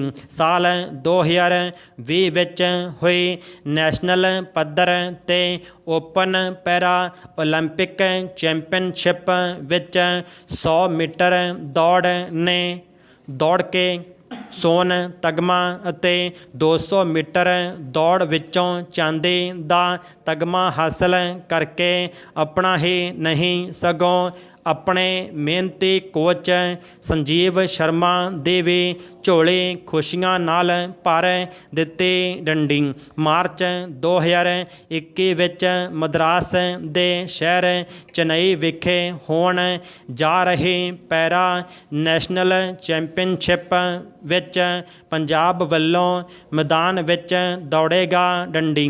ਚੇਨਈ ਦੇ ਇਸ ਨੈਸ਼ਨਲ ਚੈਂਪੀਅਨਸ਼ਿਪ ਵਿੱਚ ਪੰਜਾਬ ਦਾ ਇੱਕ ਹੋਰ ਪੈਰਾ ਖਿਡਾਰੀ ਅੱਖਾਂ ਤੋਂ ਪੂਰੀ ਤਰ੍ਹਾਂ ਸੁਨੱਖਾ ਗੁਰਵੀਰ ਸਿੰਘ ਢਿੱਲੋਂ ਵੀ ਕੋਚ ਸੰਜੀਵ ਸ਼ਰਮਾ ਦੀ ਅਗਵਾਈ ਵਿੱਚ ਆਪਣੀ ਦੌੜ ਦੇ ਜਲਵੇ ਦਿਖਾਏਗਾ ਡੰਡੀ। ਤਰਨਪ੍ਰੀਤ ਸਿੰਘ ਅਤੇ ਗੁਰਵੀਰ ਸਿੰਘ ਢਿੱਲੋਂ ਹਮੇਸ਼ਾ ਰਿਣੀ ਹਨ ਆਪਣੇ ਕੋਚ ਸੰਜੀਵ ਸ਼ਰਮਾ ਦੇ, ਜਿਹੜੇ ਖੇਡਾਂ ਦੇ ਖੇਤਰ ਵਿੱਚ ਇੱਕ ਕੋਚ ਵਜੋਂ ਸਿਖਲਾਈ ਹੀ ਨਹੀਂ ਦਿੰਦੇ ਸਗੋਂ ਹਰ ਪਲ ਅੱਗੇ ਵਧਣ ਲਈ ਵੀ ਪ੍ਰੇਰਦੇ ਹਨ ਡੰਡੀ। ਇਹਨਾਂ ਦੋਹਾਂ ਖਿਡਾਰੀਆਂ ਦੀ ਇੱਛਾ ਪੈਰਾ ਓਲੰਪਿਕ ਖੇਡਣ ਦੀ ਹੈ ਡੰਡੀ। ਸਟਾਰਟ। ਵਿਸ਼ਵ ਪ੍ਰਸਿੱਧ ਹਾਕੀ ਕੋਚ ਇਸ ਗੱਲ ਨਾਲ ਪੂਰੀ ਤਰ੍ਹਾਂ ਸਹਿਮਤ ਹਨ ਕਿ ਹਾਕੀ ਖਿਡਾਰੀਆਂ ਦੇ ਖੇਡ ਦੇ ਹਰ ਵਿਭਾਗ 'ਚ ਬਿਹਤਰੀਨ ਪ੍ਰਦਰਸ਼ਨ ਕਰਨ ਲਈ ਆਧੁਨਿਕ ਯੋਗਾ ਦੇ ਅਭਿਆਸ ਦੀ ਜ਼ਰੂਰਤ ਹੈ ਡੰਡੀ। ਆਧੁਨਿਕ ਹਾਕੀ 'ਚ ਜਿੱਥੇ ਮਾਨਸਿਕ ਤੌਰ 'ਤੇ ਬਹੁਤ ਜ਼ਿਆਦਾ ਤਾਕਤਵਰ ਹੋਣ ਦੀ ਲੋੜ ਹੈ, ਉੱਥੇ ਜਵਾਬੀ ਹਮਲਾ ਜਾਂ ਪ੍ਰਤੀਕਿਰਿਆ ਕਰਨ ਦੀ ਵੀ ਸਖਤ ਜ਼ਰੂਰਤ ਹੈ, ਉਹ ਵੀ ਨਿਹਾਇਤ ਫੁਰਤੀ ਨਾਲ ਡੰਡੀ। ਇਸ ਪੱਖੋਂ ਯੋਗਾ ਦਾ ਅਭਿਆਸ ਬਹੁਤ ਮਦਦਗਾਰ ਸਾਬਤ ਹੋ ਸਕਦਾ ਹੈ ਕਿਉਂਕਿ ਕਾਊਂਟਰ ਅਟੈਕ 'ਚ ਨਿਪੁੰਨਤਾ ਹੋਣੀ ਹਾਕੀ ਖੇਡ ਦੀ ਇੱਕ ਅਹਿਮ ਲੋੜ ਹੈ ਡੰਡੀ। ਹਾਕੀ ਖਿਡਾਰੀਆਂ ਦੇ ਫਿਟਨੈਸ ਪ੍ਰੋਗਰਾਮ ਲਈ ਵਿਸ਼ਵ ਭਰ 'ਚ ਯੋਗਾ ਦਾ ਅਭਿਆਸ ਕਰਵਾਇਆ ਜਾ ਰਿਹਾ ਹੈ ਡੰਡੀ। ਇਹ ਮਾਸਪੇਸ਼ੀਆਂ ਦੀ ਖਿੱਚਣ ਸ਼ਕਤੀ ਅਤੇ ਉਹਨਾਂ ਨੂੰ ਹਰ ਪੱਖ ਤੋਂ ਮਜ਼ਬੂਤ ਕਰਨ 'ਚ ਬਹੁਤ ਮਦਦਗਾਰ ਹੁੰਦਾ ਹੈ ਡੰਡੀ। ਦੂਸਰਾ, ਕਿਸੇ ਵੀ ਖੇਤਰ 'ਚ ਸਫਲਤਾ ਪਾਉਣ ਲਈ ਇਕਸਾਰਤਾ ਬੇਹੱਦ ਜ਼ਰੂਰੀ ਹੈ ਡੰਡੀ। ਹਾਕੀ ਇੱਕ ਤੇਜ਼ ਤਰਾਰ ਖੂਨ ਪਸੀਨਾ ਵਹਾਉਣ ਵਾਲੀ ਖੇਡ ਹੈ ਜਿਸ ਵਿੱਚ ਇਕਾਗਰਤਾ ਦੀ ਘਾਟ ਖਿਡਾਰੀ ਦੇ ਸ਼ਾਨਦਾਰ ਪ੍ਰਦਰਸ਼ਨ 'ਚ ਹਮੇਸ਼ਾ ਰੁਕਾਵਟ ਬਣਦੀ ਹੈ ਡੰਡੀ। ਯੋਗਾ ਦਾ ਅਭਿਆਸ ਇਕਾਗਰਤਾ ਦੀ ਘਾਟ ਨੂੰ ਪੂਰਾ ਕਰਦਾ ਹੈ ਡੰਡੀ। ਆਧੁਨਿਕ ਹਾਕੀ 'ਚ ਵਿਰੋਧੀ ਧਿਰ ਕੋਲੋਂ ਗੇਂਦ ਨੂੰ ਰੁਕਾਵਟ ਪਾ ਕੇ ਖੋਣਾ ਬਹੁਤ ਹੀ ਮਹੱਤਵਪੂਰਨ ਹੈ ਡੰਡੀ। ਇਸ ਤੋਂ ਮਗਰੋਂ ਜਵਾਬੀ ਹਮਲਾ ਫੁਰਤੀਲੇਪਨ ਦੀ ਮੰਗ ਕਰਦਾ ਹੈ ਡੰਡੀ। ਭਾਵੇਂ ਇਹ ਕਾਰਜ ਵੇਖਣ ਨੂੰ ਸਧਾਰਨ ਲੱਗਦਾ ਹੈ ਪਰ ਇਹ ਔਖਾ ਹੁੰਦਾ ਹੈ ਡੰਡੀ। ਯੋਗਾ ਦਾ ਅਭਿਆਸ ਹਾਕੀ ਖਿਡਾਰੀ ਦੇ ਸਰੀਰ ਨੂੰ ਇਸ ਪੱਖੋਂ ਲਚਕ ਮੁਹੱਈਆ ਕਰਦਾ ਹੈ ਡੰਡੀ। ਲਚਕ ਸਰੀਰ ਦੀ ਉਹ ਯੋਗਤਾ ਹੈ ਜੋ ਸਰੀਰ ਨੂੰ ਪੂਰਨ ਹਰਕਤਾਂ 'ਚ ਮਦਦ ਦਿੰਦੀ ਹੈ ਡੰਡੀ।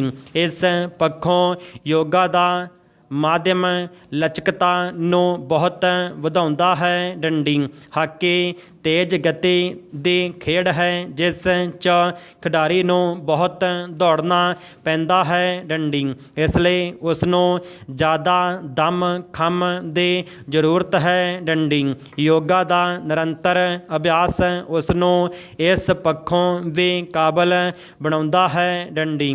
ਯੋਗਾ ਖਿਡਾਰੀ ਦੀ ਸਰੀਰਕ ਥਕਾਵਟ ਨੂੰ ਵੀ ਘੱਟ ਕਰਦਾ ਹੈ ਅਤੇ ਖੇਡ ਮੈਦਾਨ 'ਚ ਖਿਡਾਰੀ ਦੀ ਕਾਰਜਕੁਸ਼ਲਤਾ 'ਚ ਵਾਧਾ ਕਰਦਾ ਹੈ ਡੰਡੀ। ਹਾਕੀ ਖਿਡਾਰੀ ਦੀ ਫਿਟਨੈਸ ਲਈ ਯੋਗਾ 'ਚ ਬਹੁਤ ਸਾਰੇ ਆਸਣ ਹਨ ਜਿਨ੍ਹਾਂ ਦਾ ਲਗਾਤਾਰ ਅਭਿਆਸ ਉਸ ਨੂੰ ਇਸ ਪੱਖੋਂ ਨਿਪੁੰਨ ਬਣਾਉਂਦਾ ਹੈ ਡੰਡੀ। ਬਹੁਤ ਸਾਰੇ ਲੋਕਾਂ ਦਾ ਇਹ ਮਤ ਹੈ ਕਿ ਯੋਗਾ ਇੱਕ ਤਰ੍ਹਾਂ ਦਾ ਧਿਆਨ ਮੈਡੀਟੇਸ਼ਨ ਹੈ ਜਾਂ ਇਸ ਦਾ ਸੰਬੰਧ ਸਿਰਫ ਖਿੱਚਣ ਯੋਗਤਾ ਖਿੱਚਣ ਸ਼ਕਤੀ ਨਾਲ ਹੈ ਜਾਂ ਕੋਈ ਭਜਨ ਬੰਦਗੀ ਹੈ ਡੰਡੀ। ਪਰ ਅਸਲ 'ਚ ਯੋਗਾ ਆਪਣੇ ਆਪ ਸਾਰੇ ਸੁਚੇਤ ਹੋਣਾ ਹੈ ਡੰਡੀ। ਸਰੀਰਕ ਅਤੇ ਮਾਨਸਿਕ ਪੱਖੋਂ ਡੰਡੀ ਇਹ ਐਥਲੀਟ 'ਤੇ ਨਿਰਭਰ ਕਰਦਾ ਹੈ ਕਿ ਕਿਸ ਪ੍ਰਕਾਰ ਦੇ ਯੋਗਾ ਨੂੰ ਉਹ ਚੁਣਦਾ ਹੈ ਡੰਡੀ। ਅਭਿਆਸ ਲਈ ਅਤੇ ਯੋਗਾ ਦੀਆਂ ਕਿਹੜੀਆਂ ਕਿਰਿਆਵਾਂ ਜਾਂ ਤੱਤ ਉਸ ਦੀ ਵਿਅਕਤੀਗਤ ਜ਼ਰੂਰਤ ਨੂੰ ਪੂਰਾ ਕਰਦੇ ਹਨ ਡੰਡੀ। ਹਾਕੀ ਖਿਡਾਰੀ ਹੋਣ ਦੇ ਨਾਤੇ ਮਾਸਪੇਸ਼ੀਆਂ ਦਾ ਸੰਤੁਲਨ ਬਣਾਈ ਰੱਖਣਾ ਮਹੱਤਵਪੂਰਨ ਹੁੰਦਾ ਹੈ ਕਿਉਂਕਿ ਵਿਸ਼ੇਸ਼ ਤੌਰ 'ਤੇ ਇਹ ਖੇਡ ਸਰੀਰ ਦੇ ਇੱਕ ਹਿੱਸੇ ਦਾ ਕੁਦਰਤੀ ਰੂਪ 'ਚ ਪੱਖ ਪੂਰਦੀ ਹੈ ਡੰਡੀ। ਹਾਕੀ ਖਿਡਾਰੀ ਆਮ ਤੌਰ 'ਤੇ ਪਿੱਠ ਦੇ ਹੇਠਲੇ ਹਿੱਸੇ ਪੱਟਾਂ ਤੇ ਹਿਪਸ ਦੇ ਅਕੜੇਵੇਂ ਅਤੇ ਮਾਸਪੇਸ਼ੀਆਂ ਦੇ ਖਿਚਾਅ ਦੇ ਸ਼ਿਕਾਰ ਹੁੰਦੇ ਹਨ ਅਤੇ ਯੋਗਾ ਦਾ ਨਿਰੰਤਰ ਅਭਿਆਸ ਹਾਕੀ ਖਿਡਾਰੀਆਂ ਨੂੰ ਇਹਨਾਂ ਸਮੱਸਿਆਵਾਂ 'ਤੇ ਕਾਬੂ ਪਾਉਣ 'ਚ ਮਦਦ ਕਰਦਾ ਹੈ ਡੰਡੀ। ਇਹ ਮਦਦ ਯੋਗਾ ਦੇ ਬੇਸ਼ੁਮਾਰ ਆਸਨਾਂ ਦੁਆਰਾ ਹੁੰਦੀ ਹੈ ਜੋ ਰੀੜ੍ਹ ਦੀ ਹੱਡੀ ਨੂੰ ਮਜ਼ਬੂਤ ਕਰਦੇ ਹਨ, ਸਰੀਰ ਦੀਆਂ ਸਾਰੀਆਂ ਮਾਸਪੇਸ਼ੀਆਂ ਨੂੰ ਕਿਰਿਆਸ਼ੀਲ ਕਰਦੇ ਹਨ ਡੰਡੀ। ਇਹ ਸੁਭਾਵਿਕ ਰੂਪ 'ਚ ਪਿੱਠ ਦੀਆਂ ਮਾਸਪੇਸ਼ੀਆਂ ਨੂੰ ਫੁਲਾਉਂਦੇ ਅਤੇ ਮਜ਼ਬੂਤ ਬਣਾਉਂਦੇ ਹਨ ਅਤੇ ਹਿਪਸ ਦੀਆਂ ਮਾਸਪੇਸ਼ੀਆਂ ਨੂੰ ਵੀ ਤਾਕਤਵਰ ਬਣਾਉਂਦੇ ਹਨ ਡੰਡੀ। ਯੋਗਾ ਦੇ ਆਸਣ ਲੱਤਾਂ 'ਚ ਲਚਕਤਾ ਨੂੰ ਵਧਾਉਂਦੇ ਹਨ ਡੰਡੀ। ਇੱਕ ਹਾਕੀ ਖਿਡਾਰੀ ਯੋਗਾ ਦੁਆਰਾ ਮਾਸਪੇਸ਼ੀਆਂ ਦੇ ਅਸੰਤੁਲਨ ਪ੍ਰਤੀ ਜ਼ਿਆਦਾ ਸੁਚੇਤ ਹੋ ਜਾਂਦਾ ਹੈ ਅਤੇ ਉਹ ਇਹ ਵੀ ਜਾਣ ਜਾਂਦਾ ਹੈ ਕਿ ਸੱਟਾਂ ਤੋਂ ਬਚਣ ਲਈ ਇਹਨਾਂ ਮਾਸਪੇਸ਼ੀਆਂ ਨੂੰ ਕਿਵੇਂ ਤਾਕਤਵਰ ਬਣਾਉਣਾ ਹੈ। ਡੰਡੀ ਸੱਟਾਂ ਤੋਂ ਬਾਅਦ ਸਰੀਰ 'ਚ ਦੁਬਾਰਾ ਤਾਕਤ ਅਤੇ ਊਰਜਾ ਲਿਆਉਣ 'ਚ ਵੀ ਯੋਗਾ ਸਹਾਈ ਹੋ ਸਕਦਾ ਹੈ। ਡੰਡੀ ਪੰਜਾਬ 'ਚ ਜਦੋਂ ਖੇਤੀਬਾੜੀ ਦੇ ਧੰਦੇ ਦਾ ਮਸ਼ੀਨੀਕਰਨ ਨਹੀਂ ਸੀ ਹੋਇਆ, ਉਸ ਸਮੇਂ ਖੇਤੀ ਦਾ ਸਾਰਾ ਧੰਦਾ ਹੱਥਾਂ ਨਾਲ ਅਤੇ ਬਲਦਾਂ ਨਾਲ ਕੀਤਾ ਜਾਂਦਾ ਸੀ। ਡੰਡੀ ਖੇਤੀ ਦਾ ਕੰਮ ਲਗਭਗ ਸਾਰਾ ਸਾਲ ਚੱਲਦਾ ਰਹਿੰਦਾ ਸੀ। ਡੰਡੀ ਹਾੜੀ ਦੇ ਸੀਜ਼ਨ ਵਿੱਚ ਜਦੋਂ ਕਣਕ ਵੱਢੀ ਜਾਂਦੀ ਸੀ ਤਾਂ ਵੱਡੀ ਕਣਕ ਦੀਆਂ ਭਰੀਆਂ ਬੰਨ੍ਹੀਆਂ ਜਾਂਦੀਆਂ ਸੀ। ਡੰਡੀ ਭਰੀਆਂ ਬੰਨ੍ਹਣ ਲਈ ਰੱਸੀਆਂ ਦੀ ਵਰਤੋਂ ਕੀਤੀ ਜਾਂਦੀ ਸੀ। ਡੰਡੀ ਇਹ ਰੱਸੀਆਂ ਸਣ ਤੋਂ ਬਣਦੀਆਂ ਸਨ। ਡੰਡੀ ਸਣ ਦੇ ਬੂਟਿਆਂ ਨੂੰ ਕੱਟਣ ਉਪਰੰਤ ਭਰੀਆਂ ਬਣਾ ਕੇ ਪਿੰਡ ਦੇ ਟੋਭੇ ਜਾਂ ਛੱਪੜ ਵਿੱਚ 2 ਹਫ਼ਤਿਆਂ ਲਈ ਡੁਬੋ ਦਿੱਤਾ ਜਾਂਦਾ ਸੀ। ਡੰਡੀ ਇਸ ਪ੍ਰਕਾਰ ਇਸ ਦੇ ਰੇਸ਼ੇ ਪੋਲੇ ਹੋ ਕੇ ਛਿੱਲੜ ਯੋਗ ਹੋ ਜਾਂਦੇ ਸਨ। ਡੰਡੀ ਜ਼ਿਮੀਂਦਾਰ ਆਪਣੇ ਵਿਹਲੇ ਸਮੇਂ ਵਿੱਚ ਰੇਸ਼ੇਦਾਰ ਬੂਟਿਆਂ ਵਿੱਚੋਂ ਰੇਸ਼ਾ ਛਿੱਲ ਕੇ ਜੁਦਾ ਕਰ ਲੈਂਦੇ ਸਨ। ਡੰਡੀ ਫਿਰ ਇਸ ਰੇਸ਼ੇ ਨੂੰ ਰੱਸੀਆਂ ਵੱਟਣੀਆਂ ਕੁੰਡੀ ਨਾਲ ਦੂਰਾ ਤੀਰਾ ਜਾਂ ਚੌੜਾ ਕੀਤਾ ਜਾਂਦਾ ਸੀ। ਡੰਡੀ ਇੱਕ ਜਣਾ ਰੱਸੀਆਂ ਵੱਟਣੀ ਕੁੰਡੀ ਨੂੰ ਹੱਥ 'ਚ ਫੜ ਕੇ ਘੁਮਾਈ ਜਾਂਦਾ ਤੇ ਪਿਛਾਂਹ ਹਟਦਾ ਜਾਂਦਾ। ਦੂਜਾ ਜਣਾ ਰੇਸ਼ਿਆਂ ਨੂੰ ਰੇਸ਼ਿਆਂ ਨਾਲ ਜੋੜੀ ਜਾਂਦਾ। ਡੰਡੀ ਇਸ ਤਰ੍ਹਾਂ ਇੱਕ ਵੱਡੀ ਸਾਰੀ ਰੱਸੀ ਬਣਾ ਲਈ ਜਾਂਦੀ। ਡੰਡੀ ਫਿਰ ਉਸ ਵੱਡੀ ਰੱਸੀ ਨੂੰ ਕੱਟ ਕੇ ਛੋਟੀਆਂ ਰੱਸੀਆਂ ਬਣਾ ਲਈਆਂ ਜਾਂਦੀਆਂ ਤੇ ਫਿਰ ਉਹਨਾਂ ਛੋਟੀਆਂ ਰੱਸੀਆਂ ਨਾਲ ਭਰੀਆਂ ਬੰਨ੍ਹ ਲਈਆਂ ਜਾਂਦੀਆਂ। ਡੰਡੀ ਰੱਸੀਆਂ ਵੱਟਣੀਆਂ ਕੁੰਡੀ ਤਾਰ ਅਤੇ 2 ਬਾਂਸ ਜਾਂ ਲੱਕੜ ਦੇ ਟੁਕੜਿਆਂ ਦੀ ਬਣਾਈ ਜਾਂਦੀ ਸੀ। ਡੰਡੀ ਜਿਸ ਤਰ੍ਹਾਂ ਤੁਸੀਂ ਤਸਵੀਰ 'ਚ ਦੇਖ ਰਹੇ ਹੋ। ਡੰਡੀ ਦੇਖਣ ਨੂੰ ਇਹ ਸੰਦ ਬਹੁਤ ਛੋਟਾ ਲੱਗਦਾ ਹੈ ਪਰ ਕੰਮ ਇਹ ਬਹੁਤ ਵੱਡਾ ਕਰਦੀ ਹੈ। ਡੰਡੀ ਤਕਨੀਕ ਦੇ ਇਸ ਦੌਰ ਵਿੱਚ ਨਾ ਤਾਂ ਪਹਿਲਾਂ ਵਰਗੀਆਂ ਚੀਜ਼ਾਂ ਰਹੀਆਂ ਨੇ ਤੇ ਨਾ ਹੀ ਚੀਜ਼ਾਂ ਦੀ ਵਰਤੋਂ ਕਰਨ ਵਾਲੇ। ਡੰਡੀ ਮਸ਼ੀਨੀ ਦੌਰ ਵਿੱਚ ਹੱਥੀਂ ਕੰਮ ਕਰਨਾ ਘੱਟ ਗਿਆ ਹੈ। ਡੰਡੀ ਜਿਸ ਕਰਕੇ ਹੱਥ ਨਾਲ ਚੱਲਣ ਵਾਲੀਆਂ ਚੀਜ਼ਾਂ ਅਲੋਪ ਹੋ ਰਹੀਆਂ ਹਨ। ਡੰਡੀ ਹੋਰਨਾਂ ਚੀਜ਼ਾਂ ਵਾਂਗ ਇਹ ਰੱਸੀਆਂ ਵੱਟਣੀ ਕੁੰਡੀ ਵੀ ਹੁਣ ਅਲੋਪ ਹੋ ਗਈ ਹੈ। ਡੰਡੀ ਪਾਰਾ ਚਮਚੇ ਦਾ ਮਨੁੱਖ ਨਾਲ ਬਹੁਤ ਪੁਰਾਣਾ ਰਿਸ਼ਤਾ ਹੈ। ਡੰਡੀ ਜਿਸ ਮਨੁੱਖ ਕੋਲ ਚਮਚਾ ਨਹੀਂ ਉਹ ਨਾ ਤਾਂ ਕਾਮਯਾਬ ਹੋ ਸਕਦਾ ਹੈ ਅਤੇ ਨਾ ਹੀ ਬੇਇੱਜ਼ਤੀ ਕਰਵਾ ਸਕਦਾ ਹੈ। ਡੰਡੀ ਚਮਚਾ ਸਿਰਫ ਮੂੰਹ ਵਿੱਚ ਖਾਣ ਵਾਲੀ ਚੀਜ਼ ਹੀ ਨਹੀਂ ਪਾਉਂਦਾ, ਇਹ ਤੁਹਾਡੇ ਦਿਮਾਗ ਵਿੱਚ ਫਤੂਰ ਵੀ ਭਰ ਸਕਦਾ ਹੈ ਤੇ ਤੁਹਾਡੀ ਧੌਣ ਵਿੱਚ ਕਿੱਲਾ ਵੀ ਗੱਡ ਸਕਦਾ ਹੈ। ਡੰਡੀ ਚਮਚਾ ਜਿੰਨਾ ਸੋਹਣਾ ਤੇ ਮੁਲਾਇਮ ਹੋਵੇਗਾ ਓਨਾ ਹੀ ਵੱਧ ਅਸਰਦਾਰ ਹੋਵੇਗਾ। ਡੰਡੀ ਕਮਾਲ ਦੀ ਗੱਲ ਹੈ ਕਿ ਪੈਸੇ ਵਾਲੇ ਨੂੰ ਚਮਚੇ ਲੱਭਣ ਨਹੀਂ ਜਾਣਾ ਪੈਂਦਾ, ਇਹ ਆਪ ਹੀ ਆ ਜੁੜਦੇ ਹਨ। ਡੰਡੀ ਇਹਨਾਂ ਦੇ ਕ੍ਰਿਸ਼ਮਾਈ ਚਮਕ ਤੋਂ ਵੱਡੇ ਨਹੀਂ ਬਚ ਸਕੇ। ਡੰਡੀ ਇਹ ਹਰ ਰੂਪ ਤੇ ਰੰਗ ਵਿੱਚ ਮਿਲਦੇ ਹਨ ਡੰਡੀ। ਇਹ ਤੁਹਾਡਾ ਪੂਰਾ ਨੁਕਸਾਨ ਕਰਕੇ ਵੀ ਆਪ ਸਾਫ਼ ਬਾਹਰ ਆ ਜਾਂਦਾ ਹੈ ਤੇ ਕਿਸੇ ਹੋਰ ਦੇ ਮੂੰਹ ਵਿੱਚ ਜਾ ਪੈਂਦਾ ਹੈ ਡੰਡੀ। ਇਹਨਾਂ ਸੁੰਦਰ ਚਮਚਿਆਂ ਵਾਂਗ ਮਨੁੱਖੀ ਚਮਚੇ ਨੂੰ ਰੋਜ਼ਾਨਾ ਔਜ਼ਾਰ ਵਾਂਗ ਵੀ ਨਹੀਂ ਵਰਤਿਆ ਜਾ ਸਕਦਾ ਡੰਡੀ। ਪਰ ਕੀ ਕਰੀਏ, ਪ੍ਰਸ਼ਨ ਚਿੰਨ੍ਹ ਲੋਕਾਂ ਨੂੰ ਕੌਣ ਸਮਝਾਵੇ ਡੰਡੀ। Food corporation of India FCI ਨੇ ਜੋ ਖੁਰਾਕ ਤੇ ਸਿਵਲ ਸਪਲਾਈ ਵਿਭਾਗ ਰਾਹੀਂ ਕਿਸਾਨਾਂ ਤੋਂ ਰੈਵਨਿਊ ਰਿਕਾਰਡ ਦੀਆਂ ਨਕਲਾਂ ਤਲਬ ਕੀਤੀਆਂ ਹਨ, ਇਹ ਸਿੱਧਾ ਇਸ਼ਾਰਾ ਕਰਦਾ ਹੈ ਕਿ ਕੇਂਦਰ ਕਣਕ ਅਤੇ ਝੋਨੇ ਦੀ ਖਰੀਦ ਨੂੰ ਘਟਾ ਕੇ ਇਸ ਨੂੰ MSP 'ਤੇ ਖਰੀਦਣ ਤੋਂ ਭੱਜ ਰਿਹਾ ਹੈ ਡੰਡੀ। ਕਿਸਾਨਾਂ ਲਈ ਫਰਦ ਜਮ੍ਹਾਂਬੰਦੀ ਦਾਖਲ ਕਰਵਾਉਣ ਲਈ ਬੜੀ ਪਰੇਸ਼ਾਨੀ ਦਾ ਸਾਹਮਣਾ ਕਰਨਾ ਪਵੇਗਾ ਡੰਡੀ। ਫਰਦ ਜਮ੍ਹਾਂਬੰਦੀ ਸੁਵਿਧਾ ਸੈਂਟਰ ਰਾਹੀਂ ਫੀਸ ਦਾਖਲ ਕਰਵਾ ਕੇ ਲੈਣੀ ਪੈਂਦੀ ਹੈ ਡੰਡੀ, ਜਿਸ ਲਈ ਕਿਸਾਨ ਨੂੰ ਬੜਾ ਪਰੇਸ਼ਾਨ ਤੇ ਖੱਜਲ ਖਵਾਰ ਹੋਣਾ ਪੈਂਦਾ ਹੈ ਡੰਡੀ।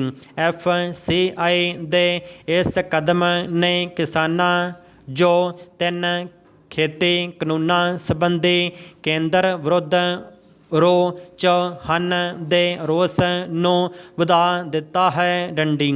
ਜੇ FCI ਜ਼ਮੀਨ ਦੀ ਮਲਕੀਅਤ ਦੇ ਆਧਾਰ 'ਤੇ ਹੀ ਕਣਕ ਦੀ ਖਰੀਦ ਜੋ 1 ਅਪ੍ਰੈਲ ਤੋਂ ਸ਼ੁਰੂ ਹੋਣੀ ਹੈ ਕਰੇਗੀ ਤਾਂ 25 ਤੋਂ 40% ਵਾਹੀਕਾਰ ਜੋ ਜ਼ਮੀਨ ਠੇਕੇ 'ਤੇ ਜਾਂ ਕਿਰਾਏ 'ਤੇ ਲੈ ਕੇ ਵਾਉਂਦੇ ਹਨ, ਆਪਣੀ ਫਸਲ ਕਿਵੇਂ ਵੇਚਣਗੇ। ਠੇਕੇ 'ਤੇ ਜ਼ਮੀਨ ਜੋ ਵਾਹੀ ਜਾਂਦੀ ਹੈ ਉਸ ਸੰਬੰਧੀ ਆਮ ਤੌਰ 'ਤੇ ਕੋਈ ਲੀਜ਼ ਡੀਡ ਰਜਿਸਟਰ ਨਹੀਂ ਹੁੰਦੇ ਡੰਡੀ। ਜ਼ਮੀਨ ਦੇ ਮਾਲਕ ਗਿਰਦਾਵਰੀ ਖੁਦ ਕਾਸ਼ਤ ਕਰਵਾਉਂਦੇ ਹਨ ਡੰਡੀ। ਫਿਰ ਅਣਗਿਣਤ ਅਜਿਹੇ ਕੇਸ ਹਨ ਜਿਨ੍ਹਾਂ 'ਚ ਵਿਰਾਸਤ ਦੇ ਇੰਤਕਾਲ ਨਹੀਂ ਹੋਏ ਡੰਡੀ। ਭਾਵੇਂ ਵਾਰਸ ਅਕਾਲ ਚਲਾਣਾ ਕਰ ਗਏ ਬਜ਼ੁਰਗਾਂ ਦੀ ਜ਼ਮੀਨ ਨੂੰ ਵਾਹੀ ਜਾ ਰਹੇ ਹਨ ਡੰਡੀ। ਅਜੇ ਰੈਵਨਿਊ ਰਿਕਾਰਡ 'ਚ ਤਕਸੀਮ ਵੀ ਨਹੀਂ ਹੋਈ ਡੰਡੀ। ਅਜਿਹੇ ਸਾਰੇ ਕਿਸਾਨ MSP 'ਤੇ ਆਪਣੀ ਕਣਕ ਵੇਚਣ ਤੋਂ ਰਹਿ ਜਾਣਗੇ ਡੰਡੀ। NRIs ਜੋ ਦੂਜੇ ਦੇਸ਼ਾਂ 'ਚ ਰਹਿ ਰਹੇ ਹਨ, ਉਹਨਾਂ ਦੀ ਜ਼ਮੀਨ ਜੋ ਵਿਅਕਤੀ ਵਾਹ ਰਹੇ ਹਨ, ਉਹ ਵੀ ਆਪਣੇ ਨਾਂ 'ਤੇ ਫਸਲ MSP 'ਤੇ ਨਹੀਂ ਵੇਚ ਸਕਣਗੇ ਡੰਡੀ। ਪੰਜਾਬ 'ਚ ਤਾਂ ਅਜੇ ਰੈਵਨਿਊ ਰਿਕਾਰਡ ਦਾ ਕੰਮ ਮੁਕੰਮਲ ਤੌਰ 'ਤੇ ਪੂਰਾ ਕਰਕੇ ਆਧੁਨਿਕ ਵੀ ਨਹੀਂ ਬਣਾਇਆ ਗਿਆ ਡੰਡੀ। ਜਦੋਂ ਕਿਸਾਨਾਂ ਨੂੰ ਬੈਂਕਾਂ ਰਾਹੀਂ ਆਨਲਾਈਨ ਕਣਕ ਦੀ ਕੀਮਤ ਦੀ ਅਦਾਇਗੀ ਕੀਤੀ ਜਾਵੇਗੀ ਤਾਂ ਬੈਂਕ ਆਪਣੇ ਕਰਜ਼ੇ ਦੀ ਰਕਮ ਵਸੂਲ ਕਰਨ ਲਈ ਉਤਾਵਲੇ ਹੋ ਜਾਣਗੇ ਡੰਡੀ। ਬਹੁਤ ਕਿਸਾਨਾਂ ਨੇ ਅਗਲੀ ਫਸਲ ਦੀ ਬਿਜਾਈ ਕਰਨੀ ਹੁੰਦੀ ਹੈ ਅਤੇ ਉਹਨਾਂ ਨੂੰ ਪੈਸੇ ਦੀ ਲੋੜ ਹੁੰਦੀ ਹੈ। ਉਹ ਸਾਰਾ ਕਰਜ਼ਾ ਇੱਕਦਮ ਅਦਾ ਕਰਨਾ ਬਰਦਾਸ਼ਤ ਨਹੀਂ ਕਰ ਸਕਦੇ ਡੰਡੀ।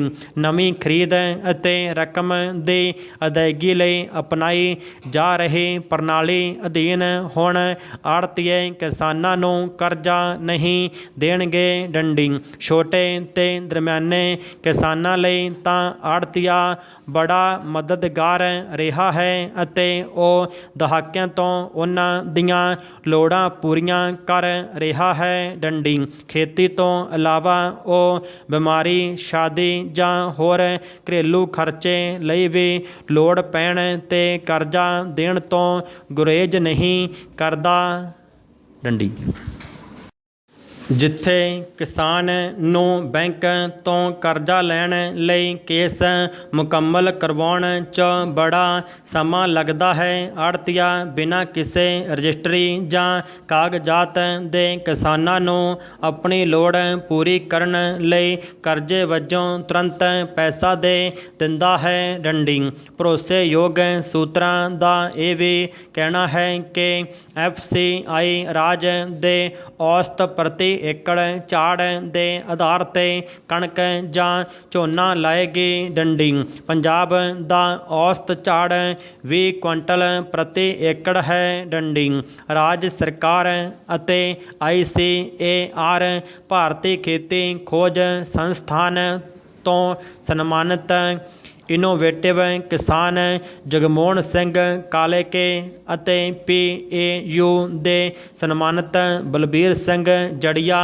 ਅਨੁਸਾਰ ਬਹੁਤ ਅਗਾਂਹਵਧੂ ਕਿਸਾਨ DPW 187 DPW 2003 ਜਿਹੀਆਂ ਕਿਸਮਾਂ ਤੋਂ 28-30 ਕੁਇੰਟਲ ਪ੍ਰਤੀ ਏਕੜ ਤੱਕ ਝਾੜ ਲੈ ਰਹੇ ਹਨ ਅਤੇ DBW 222 ਤੇ HD 3086 ਜਿਹੀਆਂ ਕਿਸਮਾਂ ਤੋਂ 25-26 ਕੁਇੰਟਲ ਪ੍ਰਤੀ ਏਕੜ ਤੱਕ ਕਣਕ ਉਪਲਬਧ ਹੁੰਦੀ ਹੈ। ਡੰਡੀ ਇਸੇ ਤਰ੍ਹਾਂ ਜੋ ਰਾਜ ਦੀ ਔਸਤ ਤੋਂ ਉੱਪਰ ਕਣਕ ਕਿਸਾਨ ਕੋਲ ਰਹਿ ਜਾਵੇਗੀ, ਕਿਸਾਨ ਉਸ ਨੂੰ MSP 'ਤੇ ਕਿੱਥੇ ਵੇਚੇਗਾ। ਡੰਡੀ ਸੂਤਰਾਂ ਅਨੁਸਾਰ FCI ਗੁਣਵੱਤਾ ਪੱਖੋਂ ਵੀ ਸਖਤੀ ਅਖਤਿਆਰ ਕਰਨ ਦੀ ਤਿਆਰੀ ਵਿੱਚ ਹੈ। ਡੰਡੀ ਹੁਣ ਕਣਕ 'ਚ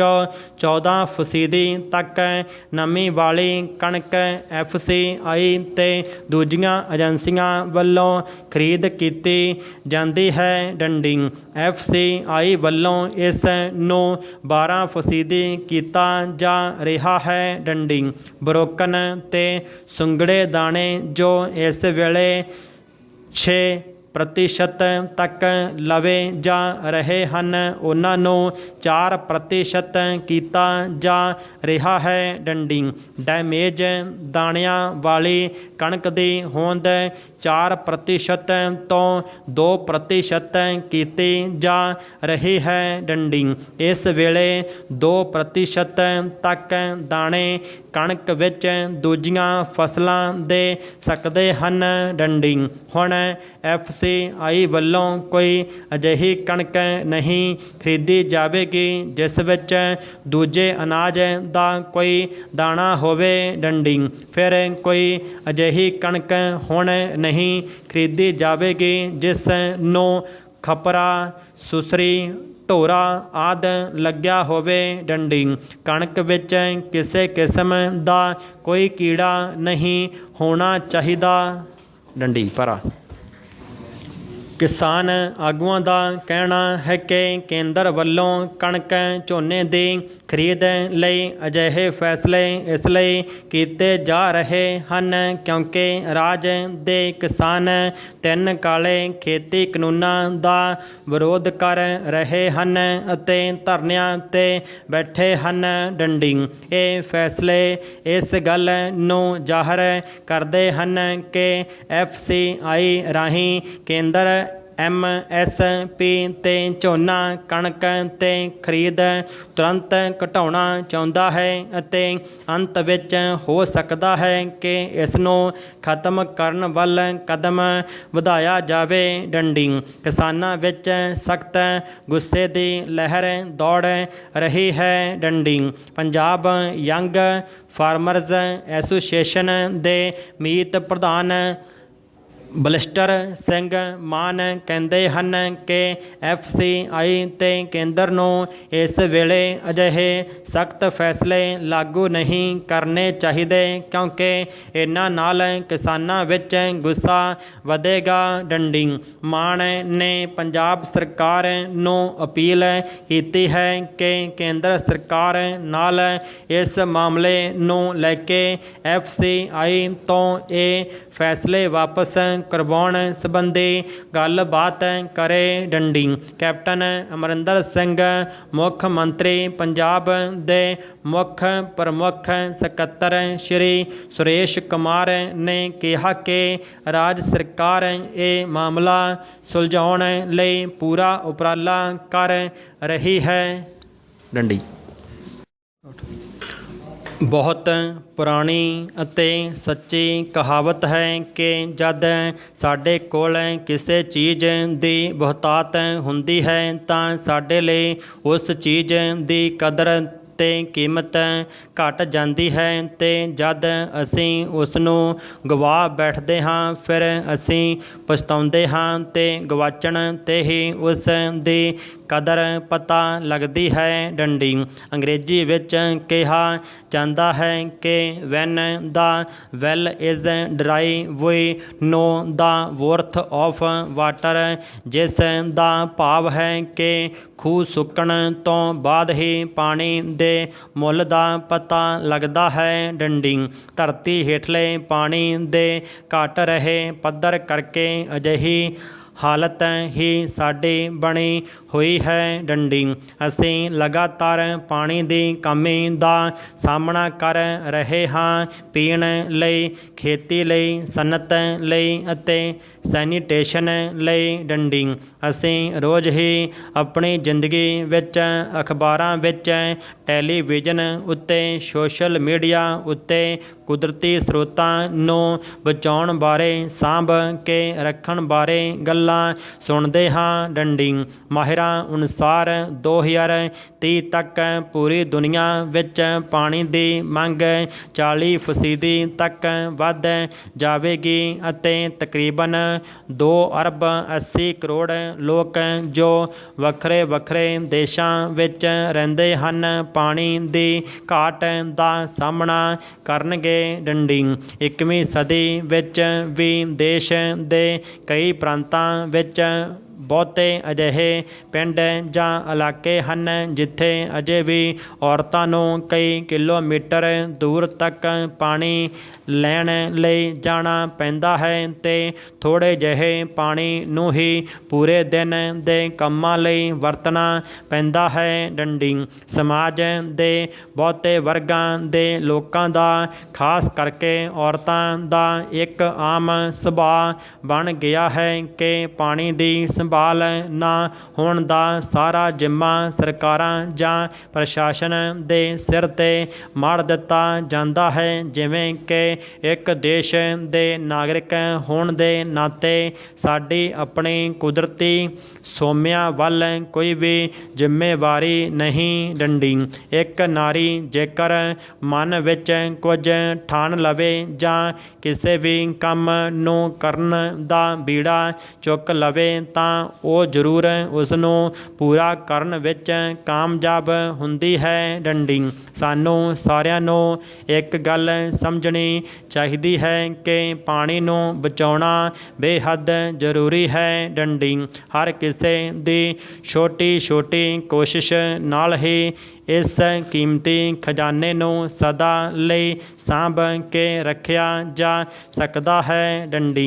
ਇੱਕ ਔਰਤ ਇਹ ਉਪਰਾਲਾ ਆਪਣੇ ਘਰ ਤੋਂ ਹੀ ਸ਼ੁਰੂ ਕਰ ਸਕਦੀ ਹੈ। ਆਪਣੇ ਬੱਚਿਆਂ ਨੂੰ, ਪਰਿਵਾਰ ਦੇ ਮੈਂਬਰਾਂ ਨੂੰ ਤੇ ਸਭ ਤੋਂ ਜ਼ਰੂਰੀ ਘਰਾਂ ਵਿੱਚ, ਦੁਕਾਨਾਂ ਵਿੱਚ, ਦਫ਼ਤਰਾਂ ਵਿੱਚ ਹਰ ਤਰ੍ਹਾਂ ਦੇ ਸਹਾਇਕਾਂ ਨੂੰ ਪਾਣੀ ਦੇ ਘਟਦੇ ਪੱਧਰ ਬਾਰੇ, ਉਸ ਨੂੰ ਬਚਾਉਣ ਬਾਰੇ ਜਾਗਰੂਕ ਕਰਨਾ ਬਹੁਤ ਜ਼ਰੂਰੀ ਹੈ। ਡੰਡੀ।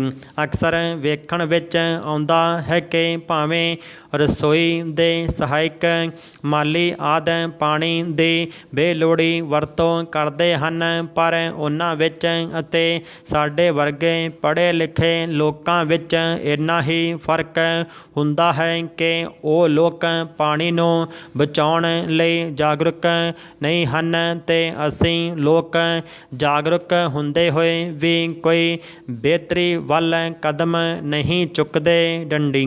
ਸੋ ਬਾਕੀਆਂ ਨੂੰ ਜਾਗਰੂਕ ਕਰਨ ਦੇ ਨਾਲ ਨਾਲ ਸਾਨੂੰ ਖੁਦ ਨੂੰ ਵੀ ਚਾਹੀਦਾ ਹੈ ਕਿ ਆਪਣੇ ਘਰ ਵਿੱਚ ਛੋਟੀਆਂ ਛੋਟੀਆਂ ਚੀਜ਼ਾਂ ਜਿਵੇਂ ਰਸੋਈ ਵਿੱਚ, ਬਾਥਰੂਮ ਵਿੱਚ ਅਤੇ ਬਾਕੀ ਕੰਮਾਂ ਲਈ ਪਾਣੀ ਨੂੰ ਸੰਜਮ ਨਾਲ ਵਰਤਣ ਸੰਬੰਧੀ ਜ਼ਰੂਰ ਸੁਚੇਤ ਹੋਈਏ ਡੰਡੀ।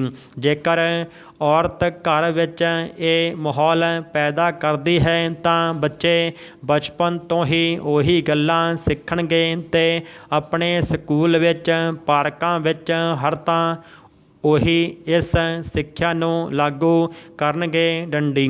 ਜਦ ਸਾਰੇ ਘਰ ਦੇ ਜੀਅ ਇਸ ਹੱਦ ਤੱਕ ਜਾਗਰੂਕ ਹੋ ਜਾਣਗੇ ਕਿ ਗਲਾਸ ਵਿੱਚ ਓਨਾ ਹੀ ਪਾਣੀ ਭਰਨਾ ਹੈ ਜਿੰਨਾ ਪੀਣਾ ਹੈ ਅਤੇ ਬਾਅਦ ਵਿੱਚ ਬਚਿਆ ਹੋਇਆ ਪਾਣੀ ਰੋੜਨਾ ਨਹੀਂ, ਤਾਂ ਸਮਝੋ ਕਿ ਸਾਡਾ ਇੱਕ ਪੱਧਰ ਪਾਸ ਹੋ ਗਿਆ ਹੈ ਡੰਡੀ। ਘਰੇਲੂ ਅਤੇ ਕੰਮਕਾਜੀ ਔਰਤਾਂ ਨੂੰ ਆਪਣੀਆਂ ਸੁਸਾਇਟੀਆਂ, ਕਲੋਨੀਆਂ ਵਿੱਚ ਸਹਾਇਕਾਂ ਲਈ ਜਾਗਰੂਕਤਾ ਕੈਂਪ ਜਾਂ ਲੈਕਚਰ ਰੱਖਣੇ ਚਾਹੀਦੇ ਹਨ। ਇਸ ਤਰ੍ਹਾਂ ਦੇ ਉਪਰਾਲਿਆਂ ਨਾਲ ਹੀ ਇਸ ਮੁਹਿੰਮ ਨੂੰ ਵੱਡਾ ਹੁੰਗਾਰਾ ਮਿਲੇਗਾ ਅਤੇ ਅੱਗੇ ਤੋਂ ਅੱਗੇ ਇਹ ਲਹਿਰ ਚੱਲਦੀ ਰਹੇਗੀ ਡੰਡੀ। ਜਿਹੜੇ ਲੋਕ ਪਾਣੀ ਦੇ ਬਚਾਅ ਪ੍ਰਤੀ ਬੇਹੱਦ ਸੰਵੇਦਨਸ਼ੀਲ ਹੁੰਦੇ ਹਨ, ਉਹ ਪਾਣੀ ਦੀ ਹਰ ਪੱਖੋਂ ਬੱਚਤ ਪ੍ਰਤੀ ਸੁਚੇਤ ਹੁੰਦੇ ਹਨ। ਇਸ ਦੇ ਨਾਲ ਹੀ ਉਹ ਮੀਂਹ ਦੇ ਪਾਣੀ ਨੂੰ ਸੰਭਾਲਣ ਦਾ ਵੀ ਚੰਗਾ ਉਪਰਾਲਾ ਕਰਦੇ ਹਨ, ਜੋ ਅੱਜ ਦੇ ਸਮੇਂ ਦੀ ਵੱਡੀ ਲੋੜ ਹੈ ਡੰਡੀ। ਔਰਤਾਂ ਵੱਲੋਂ ਘਰ ਵਿੱਚ ਸ਼ੁਰੂ ਕੀਤਾ ਪਾਣੀ ਸਾਂਭਣ ਦਾ ਉਪਰਾਲਾ ਬੱਚਿਆਂ ਤੋਂ ਲੈ ਕੇ ਵੱਡਿਆਂ ਤੱਕ ਦੇ ਮਨਾਂ 'ਤੇ ਬਹੁਤ ਅਸਰ ਛੱਡੇਗਾ, ਜਿਸ ਨਾਲ ਉਹ ਘਰੋਂ ਬਾਹਰ ਵੀ ਇਸ ਮੁਹਿੰਮ ਨੂੰ ਅੱਗੇ ਵਧਾਉਣਗੇ ਡੰਡੀ। ਜੇਕਰ ਅਸੀਂ ਆਪਣੇ ਜਾਣ ਪਹਿਚਾਣ ਦੇ ਲੋਕਾਂ ਵਿੱਚ ਜਾਗਰੂਕਤਾ ਪੈਦਾ ਕਰਨ ਵਿੱਚ ਸਹਾਈ ਹੋ ਗਏ ਅਤੇ ਉਹ ਲੋਕ ਅੱਗੇ ਹੋਰ ਦੋ ਲੋਕਾਂ ਨੂੰ ਜਾਗਰੂਕ ਕਰਨ ਵਿੱਚ ਸਫਲ ਹੋ ਗਏ, ਤਾਂ ਇਹ ਲੜੀ ਹੌਲੀ ਹੌਲੀ ਸਾਡੇ ਸਮਾਜ ਦੇ ਬਹੁਤੇ ਵਰਗਾਂ 'ਤੇ ਅਸਰ ਕਰਦੀ ਜਾਏਗੀ ਡੰਡੀ। ਨਾਰੀ ਨੂੰ ਹੁਣ ਇਹ ਬੀੜਾ ਆਪਣੇ ਸਿਰ 'ਤੇ ਚੁੱਕ ਲੈਣਾ ਚਾਹੀਦਾ ਹੈ ਤਾਂ ਕਿ ਸਾਡੀਆਂ ਆਉਣ ਵਾਲੀਆਂ ਪੀੜ੍ਹੀਆਂ ਸਦਾ ਇੱਕ ਹੀ ਨਾਅਰਾ ਲਾਉਣ ਕਿ ਪਾਣੀ ਦੀ ਸੰਭਾਲ ਕਰੋ ਅਤੇ ਧਰਤੀ ਨੂੰ ਬਚਾਓ ਡੰਡੀ। ਹਮੇਸ਼ਾ ਯਾਦ ਰੱਖੋ ਅਤੇ ਹੋਰਾਂ ਨੂੰ ਵੀ ਕਰਾਓ ਕਿ ਪਾਣੀ ਨਹੀਂ ਤਾਂ ਜ਼ਿੰਦਗੀ ਨਹੀਂ ਡੰਡੀ। ਅਸੀਂ ਸੁਚੇਤ ਨਾ ਹੋਏ ਤਾਂ ਨਾ ਨੀਲਾ ਨਦੀਆਂ ਰਹੇਗਾ ਅਤੇ ਨਾ ਹੀ ਹਰਾ ਧਰਤੀ। ਸੋ ਇਸ ਤੋਂ ਪਹਿਲਾਂ ਕਿ ਬਹੁਤ ਦੇਰ ਹੋ ਜਾਏ, ਹੁਣ ਸਮਾਂ ਆ ਗਿਆ ਹੈ ਕਿ ਜਾਗੋ ਅਤੇ ਬਾਕੀ ਸਮਾਜ ਨੂੰ ਵੀ ਜਗਾਓ ਡੰਡੀ। ਡਾਕਟਰ ਕੀਰਤੀ ਕੇਸਰ ਹਿੰਦੀ ਸਾਹਿਤ ਦਾ ਜਾਣਿਆ ਪਛਾਣਿਆ ਨਾਂ ਹੈ ਡੰਡੀ। ਇੱਕ ਕਵਿੱਤਰੀ, ਆਲੋਚਕ, ਅਨੁਵਾਦਕ ਅਤੇ ਪੱਤਰਕਾਰ ਸਭ ਪੱਖਾਂ ਉੱਪਰ ਆਪਣੀ ਪ੍ਰਤਿਭਾ ਦਾ ਲੋਹਾ ਮਨਵਾਉਣ ਵਾਲੀ ਡਾਕਟਰ ਕੀਰਤੀ ਕੇਸਰ 1949 ਵਿੱਚ ਦੁਆਬੇ ਦੀ ਧਰਤੀ 'ਤੇ ਜਨਮੀ ਡੰਡੀ। ਪਿਤਾ ਜੀ ਦੀ ਨੌਕਰੀ ਦੀਆਂ ਮਜਬੂਰੀਆਂ ਕਾਰਨ ਪਰਿਵਾਰ ਨਾਲ ਯੂਪੀ ਵਿੱਚ ਜਵਾਨ ਹੋਈ ਅਤੇ ਵਿੱਦਿਆ ਪ੍ਰਾਪਤ ਕੀਤੀ ਡੰਡੀ। DAV ਸੰਸਥਾ ਕਾਨਪੁਰ ਤੋਂ ਵਿੱਦਿਆ ਗ੍ਰਹਿਣ ਕਰਕੇ ਸ਼ਿਮਲਾ ਤੋਂ BT ਦੀ ਡਿਗਰੀ ਪ੍ਰਾਪਤ ਕੀਤੀ ਡੰਡੀ। 1982 ਵਿੱਚ ਆਪਣੀਆਂ 3 ਬੱਚੀਆਂ ਦੇ ਜਨਮ ਤੋਂ ਬਾਅਦ PhD ਦੀ ਡਿਗਰੀ ਹਾਸਲ ਕੀਤੀ ਡੰਡੀ। 1973 ਵਿੱਚ ਪਹਿਲੀ ਵਾਰ ਸੰਚੇਤਨਾ ਮੈਗਜ਼ੀਨ ਵਿੱਚ ਕਿਸੇ ਪੁਸਤਕ ਸੰਬੰਧੀ ਆਪਣੀ ਟਿੱਪਣੀ ਦਿੱਤੀ ਤਾਂ ਇਹ ਆਲੋਚਨਾ ਵੱਲ ਉਸ ਦਾ ਪਹਿਲਾ ਕਦਮ ਸੀ। ਡੰਡੀ ਸਾਹਿਤਕ ਹਲਕਿਆਂ ਵਿੱਚ ਵੀ ਹਲਚਲ ਹੋਈ। ਡੰਡੀ ਹੌਲੀ ਹੌਲੀ ਉਸ ਦਾ ਨਾਂ ਨਾਮਵਰ ਆਲੋਚਕਾਂ ਵਿੱਚ ਆ ਗਿਆ। ਡੰਡੀ ਡਾਕਟਰ ਕੀਰਤੀ ਕੇਸਰ ਦੇ ਪਤੀ ਦਾ ਮਹਿਕਮਾ ਅਤੇ ਰੁਚੀਆਂ ਇਸ ਤੋਂ ਬਿਲਕੁਲ ਵੱਖਰੀਆਂ ਸਨ। ਡੰਡੀ ਕੀਰਤੀ ਆਪਣੀਆਂ ਘਰੇਲੂ ਜ਼ਿੰਮੇਵਾਰੀਆਂ ਨਿਭਾਉਣ ਦੇ ਨਾਲ ਨਾਲ ਸਾਹਿਤਕ ਕਾਰਜਾਂ ਵਿੱਚ ਵੀ ਜੁਟੀ ਰਹੀ। ਡੰਡੀ ਉਸ ਅਨੁਸਾਰ ਪਤੀ ਨੇ ਕਦੇ ਉਹਨਾਂ ਨੂੰ ਰੋਕਿਆ ਨਹੀਂ, ਪਰ ਉਹਨਾਂ ਨੂੰ ਕੋਈ ਸਾਹਿਤਕ ਰਚਨਾ ਲਿਖਣ ਪੜ੍ਹਨ ਦਾ ਬਹੁਤਾ ਅਨੁਭਵ ਜਾਂ ਸ਼ੌਂਕ ਨਹੀਂ ਸੀ। ਡੰਡੀ ਪਿਤਾ ਨੂੰ ਧੀ ਨੂੰ ਪੜ੍ਹਾਉਣ ਦਾ ਸ਼ੌਕ ਸੀ, ਪਰ ਨੌਕਰੀ ਕਰਾਉਣ ਦਾ ਸ਼ੌਕ ਨਹੀਂ ਸੀ। ਡੰਡੀ ਉਹ ਵਿਰੋਧ ਕਰਦੇ ਸਨ ਤੇ ਕਹਿੰਦੇ, ਕੁੜੀ ਦੀ ਕਮਾਈ ਕਿਉਂ ਖਾਈਏ? ਪ੍ਰਸ਼ਨ ਚਿੰਨ੍ਹ ਪਰਾ 1981-82 ਵਿੱਚ ਪਹਿਲੀ ਨਜ਼ਮ ਲਿਖੀ, ਜਿਸ ਨੇ ਉਸ ਦੀ ਕਾਵਿਕ ਉਡਾਰੀ ਦਾ ਆਰੰਭ ਕੀਤਾ। ਡੰਡੀ ਡਾਕਟਰ ਲਖਵਿੰਦਰ ਜੌਲ ਦੇ ਸਹਿਯੋਗ ਨਾਲ ਉਹਨਾਂ ਕਾਵਿਕ ਖੇਤਰ ਵਿੱਚ ਕਾਫੀ ਕਾਰਜ ਕੀਤੇ ਤੇ ਭਗਤ ਸਿੰਘ ਬਾਰੇ ਕੰਮ ਕਰਨ ਦਾ ਮੌਕਾ ਵੀ ਮਿਲਿਆ। ਡੰਡੀ ਆਕਾਸ਼ਵਾਣੀ ਅਤੇ ਦੂਰਦਰਸ਼ਨ ਵਿੱਚ ਬਤੌਰ ਮਾਹਿਰ ਜਾਣ ਵਾਲੀ ਕਿਰਤੀ ਨੇ ਇਹਨਾਂ ਮਾਧਿਅਮਾਂ ਰਾਹੀਂ ਜੁੜ ਕੇ ਸਾਹਿਤਕ ਖੇਤਰ ਵਿੱਚ ਨਵੀਆਂ ਮੱਲਾਂ ਮਾਰੀਆਂ। ਡੰਡੀ ਸੁਤੰਤਰਤਾ ਤੋਂ ਬਾਅਦ ਹਿੰਦੀ ਕਹਾਣੀ ਮੇਂ ਸਮਾਜਿਕ ਪਰਿਵਰਤਨ ਵਿਸ਼ੇ ਉੱਪਰ PhD ਕਰਨ ਵਾਲੀ ਕੀਰਤੀ ਨੇ ਸਮਾਜ ਰਾਜਨੀਤੀ ਅਤੇ ਮਨੋਵਿਗਿਆਨ ਦਾ ਨਿੱਠ ਕੇ ਅਧਿਐਨ ਕੀਤਾ। ਡੰਡੀ 1980 ਤੋਂ ਜਲੰਧਰ ਵਿੱਚ APJ ਸਕੂਲ ਵਿੱਚ ਕਾਫੀ ਵਰ੍ਹੇ ਅਧਿਆਪਨ ਵੀ ਕੀਤਾ ਅਤੇ ਸਾਹਿਤਕ ਰੁਚੀਆਂ ਦੇ ਪ੍ਰਸਾਰ ਪ੍ਰਚਾਰ ਲਈ ਜਲੰਧਰ ਵਿਖੇ ਸਾਹਿਤਕ ਮੰਚ ਵੀ ਜਗਦੀਸ਼ ਚੰਦਰ ਵੈਦ ਦੇ ਸਹਿਯੋਗ ਨਾਲ ਸਥਾਪਿਤ ਕੀਤਾ। ਡੰਡੀ ਅਨੇਕਾਂ ਸਮਾਗਮ ਇਸ ਸਾਹਿਤਯ ਮੰਚ ਦੇ ਬੈਨਰ ਹੇਠ ਕੀਤੇ ਅਤੇ 1984 ਵਿੱਚ ਆਲ ਇੰਡੀਆ ਮੁਸ਼ਾਇਰ ਕਰਵਾਇਆ। ਡੰਡੀ ਜੇਕਰ ਕੀਰਤੀ ਦਾ ਪਰਿਵਾਰਕ ਜੀਵਨ ਦੀ ਗੱਲ ਕੀਤੀ ਜਾਵੇ ਤਾਂ 3 ਧੀਆਂ ਦੀ ਮਾਂ ਹੋਣ ਕਾਰਨ ਉਸਨੂੰ ਪਤੀ ਅਤੇ ਬਾਕੀ ਪਰਿਵਾਰ ਵੱਲੋਂ ਪੁੱਤਰ ਨਾ ਹੋਣ ਦਾ ਮਿਹਣਾ ਅਤੇ ਗੁਨਾਹ ਦਾ ਅਹਿਸਾਸ ਕਰਵਾਇਆ ਜਾਂਦਾ ਰਿਹਾ, ਪਰ ਉਸਨੇ ਆਪਣੀਆਂ ਧੀਆਂ ਦੀ ਵਿੱਦਿਆ ਪ੍ਰਾਪਤੀ ਅਤੇ ਹੋਰ ਜ਼ਿੰਮੇਵਾਰੀਆਂ ਬੜੀ ਸੂਝ-ਬੂਝ ਅਤੇ ਬੇਬਾਕੀ ਨਾਲ ਨਿਭਾਈਆਂ। ਡੰਡੀ ਉਹ ਆਪਣੀਆਂ ਧੀਆਂ ਦੀ ਸਿੱਖਿਆ ਅਤੇ ਜ਼ਿੰਦਗੀ ਵਿੱਚ ਸਫਲਤਾ ਤੋਂ ਸੰਤੁਸ਼ਟ ਨਜ਼ਰ ਆਉਂਦੀ ਹੈ। ਡੰਡੀ ਕਵਿਤਾ ਦੇ ਖੇਤਰ ਵਿੱਚ ਪ੍ਰਸਿੱਧੀ ਹਾਸਲ ਕਰਨ ਵਾਲੀ ਕੀਰਤੀ ਕੇਸਰ ਨੇ ਪੱਤਰਕਾਰੀ ਨੂੰ ਵੀ ਆਪਣਾ ਮਾਧਿਅਮ ਬਣਾਇਆ। ਡੰਡੀ ਅਮਰ ਉਜਾਲਾ, ਦੈਨਿਕ ਭਾਸਕਰ ਵਰਗੇ ਨਾਮਵਰ ਹਿੰਦੀ ਅਖਬਾਰਾਂ ਵਿੱਚ ਸੰਪਾਦਕੀ ਪੰਨੇ ਉੱਤੇ ਉਸ ਦੇ ਲੇਖ ਛਪਦੇ ਰਹੇ। ਡੰਡੀ ਅਜੀਤ ਸਮਾਚਾਰ ਨੇ ਉਸਨੂੰ ਇੱਕ ਨਵੀਂ ਦਿਸ਼ਾ ਦਿੱਤੀ। ਡੰਡੀ ਉਸਨੇ ਅਮਰੀਕਾ ਦੀ ਧਰਤੀ ਬਾਰੇ ਅਤੇ ਭਾਰਤ ਦੀਆਂ ਕੁਝ ਥਾਵਾਂ ਬਾਰੇ ਸਫ਼ਰਨਾਮੇ ਵੀ ਲਿਖੇ। ਡੰਡੀ ਇੰਗਲੈਂਡ ਅਤੇ ਅਮਰੀਕਾ ਦੀਆਂ ਫੇਰੀਆਂ ਦੌਰਾਨ ਉਸਨੇ ਇਹਨਾਂ ਦੇਸ਼ਾਂ ਬਾਰੇ ਸਮਾਜਿਕ ਅਤੇ ਭੂਗੋਲਿਕ ਅਨੁਭਵ ਦੱਸੇ। ਡੰਡੀ ਉਹ ਚਾਹੇ ਪੱਤਰਕਾਰੀ ਨਾਲ ਸੰਬੰਧਿਤ ਆਲੋਚਨਾ ਨਾਲ ਸੰਬੰਧਿਤ ਅਨੁਭਵ ਨਾਲ ਸੰਬੰਧਿਤ ਕਾਰਜ ਕਰ ਰਹੀ ਹੋਵੇ, ਉਸ ਦੀ ਰਚਨਾ ਵਿੱਚ ਕਵਿਤਾ ਰਸ ਸੁਭਾਵਿਕ ਹੀ ਆ ਜਾਂਦਾ ਹੈ। ਡੰਡੀ 17 ਪੁਸਤਕਾਂ ਦੀ ਇਸ ਰਚਨਹਾਰ ਨੂੰ ਜਦੋਂ ਵੀ ਕੋਈ ਇਨਾਮ ਸਨਮਾਨ ਮਿਲੇ ਹਨ ਤਾਂ ਉਸ ਨੇ ਕਾਫੀ ਹਿੱਸਾ ਰਾਸ਼ੀ ਲੋਕ ਭਲਾਈ ਦੇ ਕਾਰਜਾਂ ਲਈ ਦਿੱਤੀ ਹੈ। ਡੰਡੀ ਵਿਰੋਧਾਂ ਅਤੇ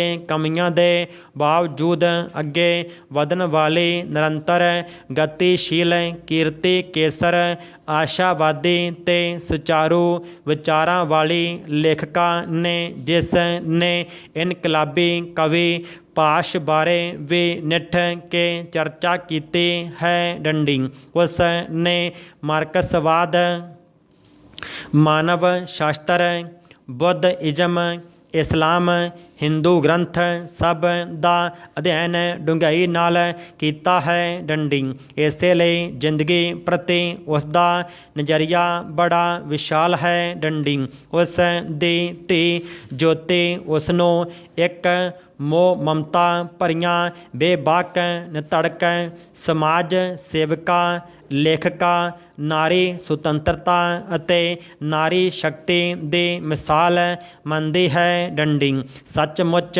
ਹੀ ਕੀਰਤੀ ਕੇਸਰ ਨੇ ਸਿਰਜਣਾ ਰਾਹੀਂ ਕੋਮਲਤਾ ਨਾਲ ਜੀਵਨ ਦੇ ਕਈ ਅਹਿਸਾਸਾਂ ਨੂੰ ਜ਼ੁਬਾਨ ਦਿੱਤੀ ਹੈ। ਡੰਡੀ ਉਹ ਸੂਝਵਾਨ ਆਲੋਚਕਾਂ, ਪ੍ਰਤਿਭਾਵਾਨ ਕਵਿੱਤਰੀ, ਨਿਧੜਕ ਪੱਤਰਕਾਰ ਅਤੇ ਉੱਚ ਪੱਧਰ ਦੀ ਸ਼ੈਲੀ ਵਾਲੀ ਅਨੁਵਾਦਕਾ ਦੇ ਤੌਰ 'ਤੇ ਅਤੇ ਸਫਲ ਸਫ਼ਰਨਾਮਾ ਲੇਖਕਾਂ ਦੇ ਤੌਰ 'ਤੇ ਆਪਣੀ ਵਿਲੱਖਣ ਪਛਾਣ ਰੱਖਦੀ ਹੈ। ਡੰਡੀ ਭਾਸ਼ਾ ਵਿਭਾਗ ਵੱਲੋਂ ਆਪ ਨੂੰ ਸ਼੍ਰੋਮਣੀ ਹਿੰਦੀ ਸਾਹਿਤਕਾਰ ਪੁਰਸਕਾਰ ਮਿਲਣ 'ਤੇ ਮੁਬਾਰਕਬਾਦ।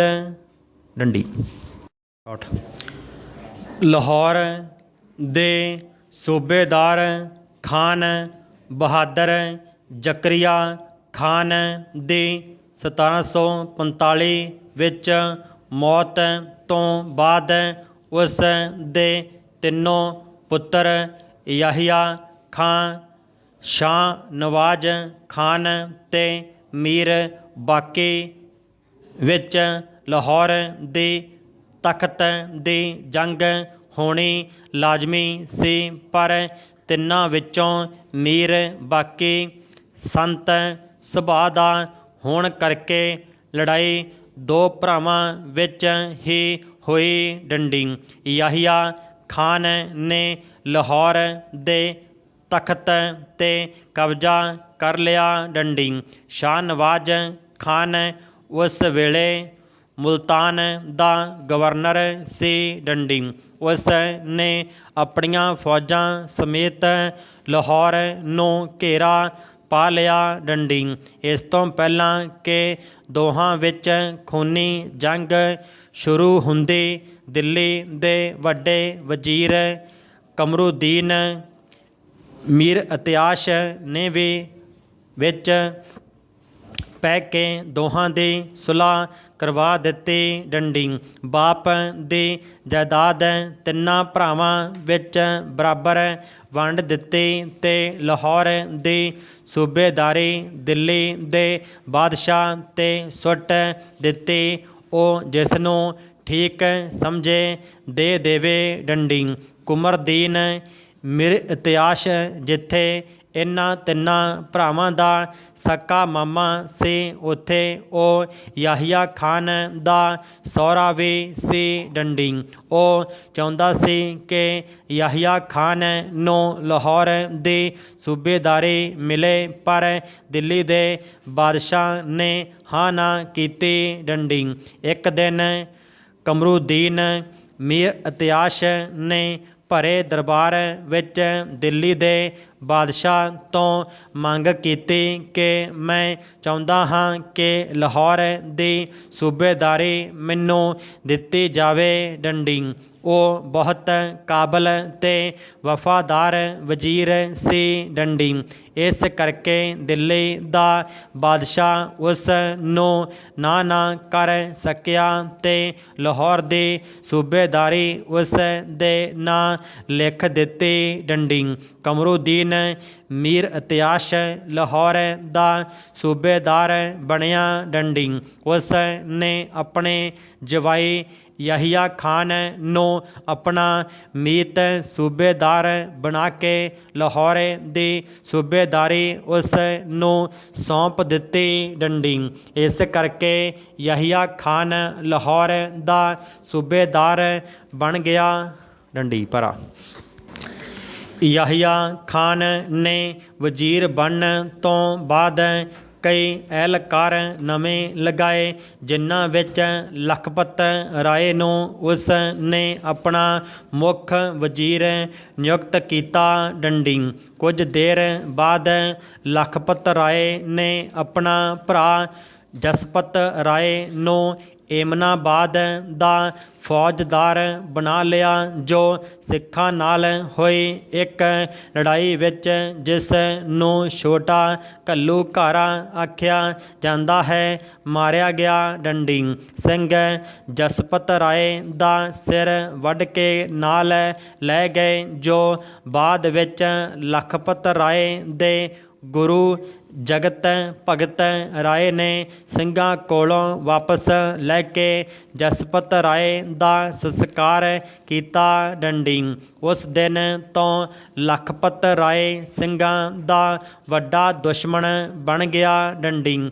ਭਰਾ ਦੀਆਂ ਆਖਰੀ ਰਸਮਾਂ ਪੂਰੀਆਂ ਕਰਨ ਤੋਂ ਬਾਅਦ ਉਹ ਜਦੋਂ ਲਾਹੌਰ ਦਰਬਾਰ ਵਿੱਚ ਪੇਸ਼ ਹੋਇਆ ਤਾਂ ਉਸਨੇ ਆਪਣੇ ਸਿਰ ਤੋਂ ਵਜ਼ੀਰੀ ਵਾਲੀ ਸ਼ਾਹੀ ਪੱਗ ਉਤਾਰ ਕੇ ਸੂਬੇਦਾਰ ਯਹੀਆ ਖਾਨ ਦੇ ਪੈਰਾਂ ਵਿੱਚ ਰੱਖ ਦਿੱਤੀ ਕਿ ਭਰੇ ਦਰਬਾਰ ਵਿੱਚ ਐਲਾਨ ਕੀਤਾ ਕਿ ਮੈਂ ਆਪਣੇ ਭਰਾ ਦੀ ਮੌਤ ਦਾ ਬਦਲਾ ਸਿੰਘਾਂ ਦਾ ਖੁਰਾ ਖੁਦ ਮਿਟਾ ਕੇ ਲੈ ਕੇ ਹੀ ਵਜ਼ੀਰੀ ਦੀ ਪੱਗ ਆਪਣੇ ਸਿਰ 'ਤੇ ਰੱਖਾਂਗਾ ਡੰਡੀ। ਉਸ ਨੇ ਆਖਿਆ ਕਿ ਬਾਬਾ ਨਾਨਕ ਜੀ ਨੇ ਸਿੱਖ ਧਰਮ ਸ਼ੁਰੂ ਕੀਤਾ ਸੀ ਡੰਡੀ। ਉਹ ਵੀ ਇੱਕ ਖੱਤਰੀ ਸਨ ਅਤੇ ਲਖਪਤ ਰਾਏ ਵੀ ਇੱਕ ਖੱਤਰੀ ਹੈ, ਜੋ ਇਸ ਸਿੱਖ ਧਰਮ ਨੂੰ ਖਤਮ ਕਰਕੇ ਦਮ ਲਵੇਗਾ ਡੰਡੀ।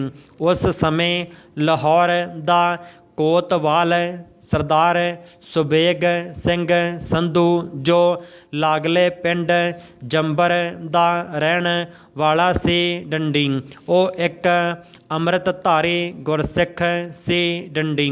ਉਸ ਦੇ ਵੱਡ ਵਡੇਰੇ ਲਾਹੌਰ ਦਰਬਾਰ ਦੇ ਫੌਜ ਦੇ ਰਾਸ਼ਨ, ਕੱਪੜੇ ਅਤੇ ਹੋਰ ਸਾਜੋ ਸਮਾਨ ਦੀ ਸਪਲਾਈ ਦੀ ਠੇਕੇਦਾਰੀ ਕਰਦੇ ਆ ਰਹੇ ਸਨ ਡੰਡੀ।